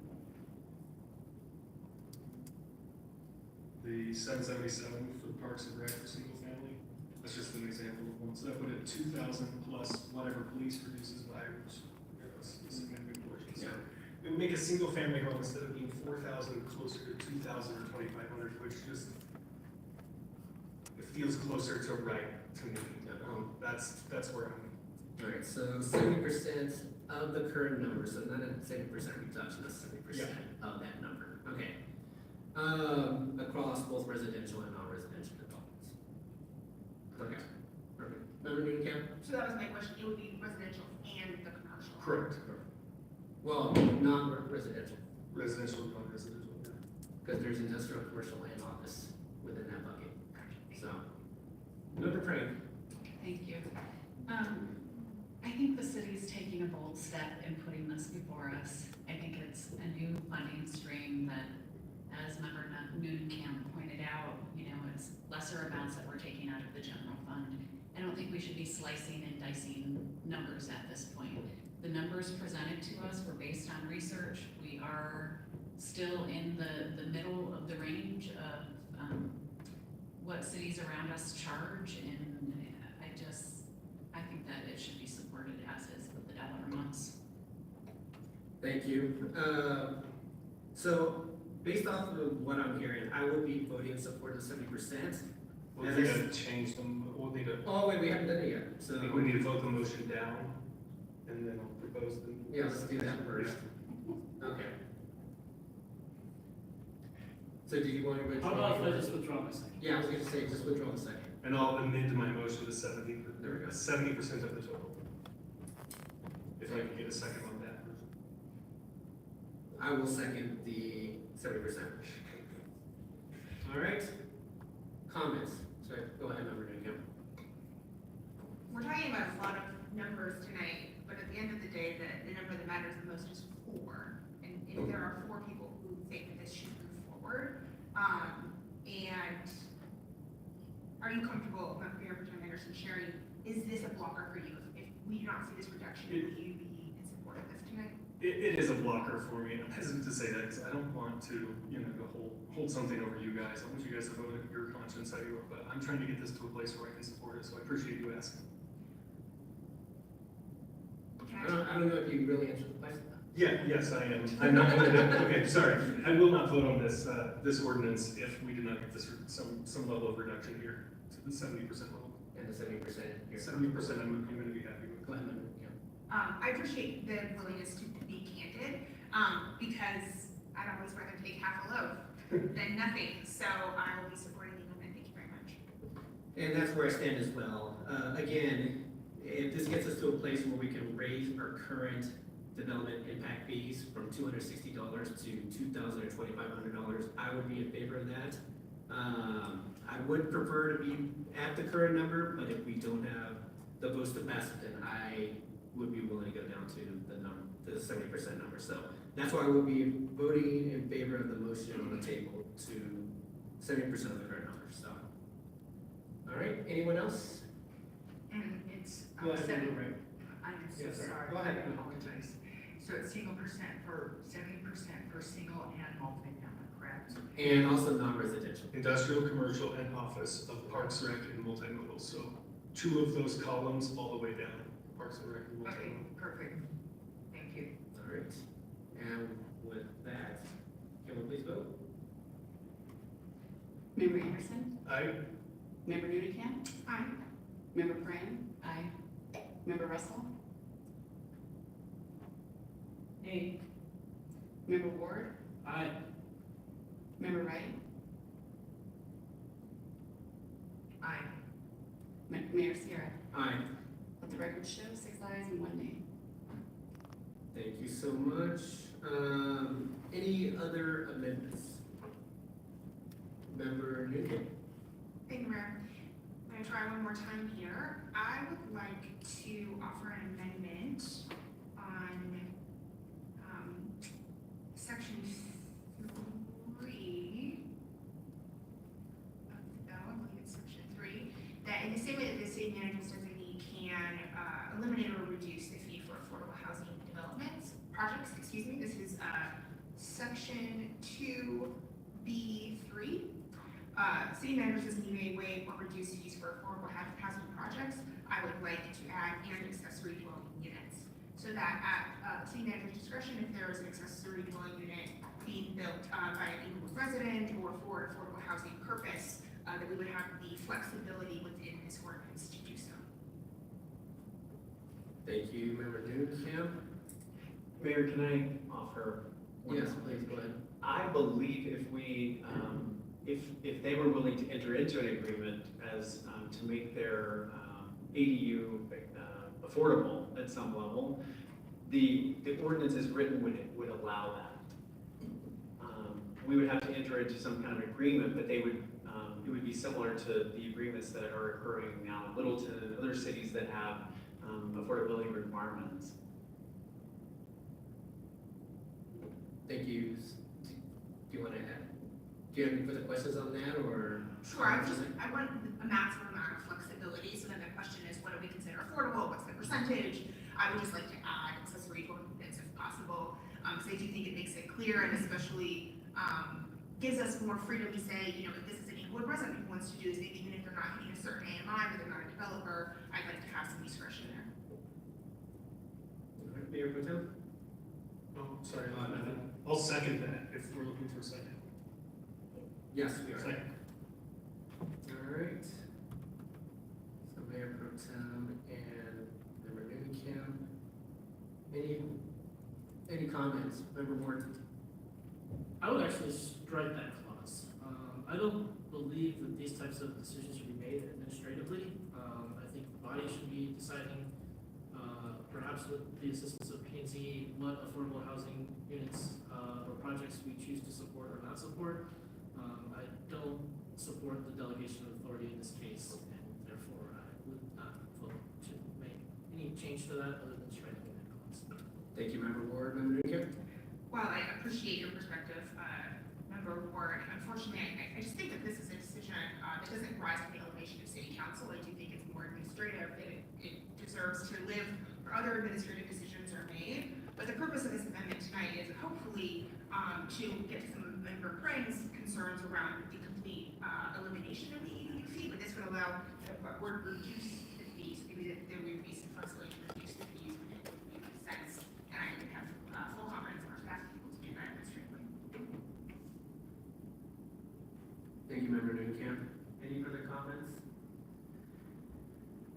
Actually, I'll weigh in. I'm not sure exactly, well, I know how I'm gonna vote on this. I'm gonna vote no on it just because I understand what you're trying to do here, Member Newcamp, but I think it just complicates the issue a bit too much for me. And I'm looking to get to a place where we can get more votes. And so for me, this is gonna be my reason to vote no, so. Any further comments? Move this chair. Seeing none, can we please vote? Move it. Member Anderson? You're locking the door. Mayor Pro Tem Anderson? Aye. Member Newcamp? Aye. Member Frame? Aye. Member Russell? Nay. Member Ward? Nay. Member Wright? Mayor Sierra? Nay. Let the record show 4 nays and 3 yeses. I'm sorry, 4 nays and 3 yeses, Yeah, correct? 3 ayes, 4 nays. Correct, all right. Thank you so much. All right, Member Ward. I'd like to propose the amendment I just spoke about in 491B3. I'd like to strike the clause that begins with except. Okay, I got a better offer. I gotta leave. Fucking idiot. Whew. I caught you sleeping out here. You got any security threats? Is it safe for me to go to my car? I'll walk Am I out. gonna get jacked? I'll walk out. No, you don't need to walk me to my car. Yes, I can. That's good. No, really, I'm good. Come on. I promise. I need some fresh air anyhow. Yeah, okay. So I don't have anything else for you guys to do tonight, huh? Just following orders. Your boss is a fucking idiot. Sam Watson is one of the dumbest motherfuckers on the planet. And he needs to go. And it would probably make this place a lot better if that stupid motherfucker got shit canned. He just couldn't resist when I was walking out the door. And that shit runs downhill. And you know, some of you guys just, not you, some of you, just replicate that kind of leadership. And it's just really sad. We want to show you guys doing good stuff. But when you got a fucking idiot like that leading the show, makes it a little hard. Have a good night. Thank you.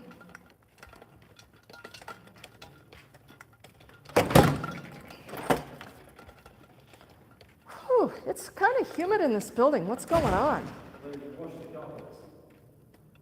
They steam clean the carpets. Now they have a machine, the steam thing that it washes it, sucks it out. Ugh, It stinks too. yeah, gross.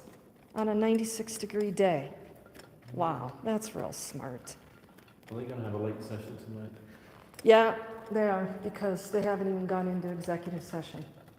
They're going into executive session. I'm supposed to get up at 4 in the morning. I think you should leave. I think you put in more than your time here. And there's no fucking safety threat when Sam Watson is in there acting like a fucking child on my way out the door. Seriously. One of us has to stay, and I just don't even want to drive home. I'll sleep in the car. Fuck it. That's I'm tired not of it. safe. That's not safe for you. This city is a fucking joke. Or I don't come in. But I did get a better offer. Somebody wants me to go talk to them. But somebody asked me right before I go to my car here. Everybody wants to see what Watson drives. This is his fancy Tahoe, paid for by taxpayers. Yeah, Dwight is just lovely as well, and so is Dave. But Dwight is not here this evening. This entire Allied staff is fantastic. Yeah, so this is Watson's vehicle. He can't even park. He's an idiot. I mean, why would he be able to park, right? Can't park, can't run a police department. Thinks his job is a fucking joke, and it is, because it's a guaranteed paycheck. He's an idiot. And that kind of shit rolls downhill. Yeah, so there's his car, y'all. The front plate. Courtesy of taxpayers. Yeah, I'm just right over here. I'm sorry, Dave.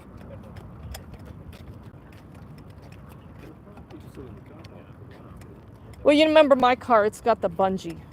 Bungee? Yeah, you'll always notice my car because I ripped my bumper off. And it's being held on by a bungee. Thank you. Okay. That's cool. Good night, Matt. I did it downtown. One of my cars has got there's a sellotape holding the stuff on. Tape? Yeah. That'll be next. That'll be next. When the bungee snaps, we're going to have to use tape. I backed up onto a pylon in the bike lane downtown, and then I pulled forward. So, ripped it off. yeah, yep, and it just, you should have heard it. It was hysterical. It was hysterical. Well, it really wasn't at the time, though. Are you one So. of our police officers or one of the guards? I'm the guard. A guard? Okay, no, I was just thinking, I didn't know if you were one of our police officers. Matt and I were talking so loud, you guys were worried that we were having an You argument. can do whatever you want. No, I just meant, never mind. But, all right. No worries. Yeah. Well, thank you very much. It was good to see you. We'll see you again, I'm sure. Yeah, I may not come in so early in the No, morning. you shouldn't. Dave, you should get some rest as well. Be safe. Thank you. Have a good night.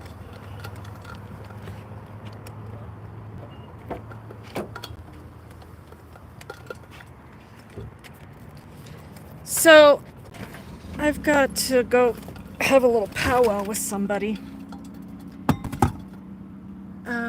got a much better offer than to stand there and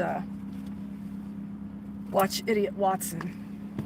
That is the problem. I mean, that guy is the problem. Number one, he doesn't even show up to work. Okay? He is completely unresponsive.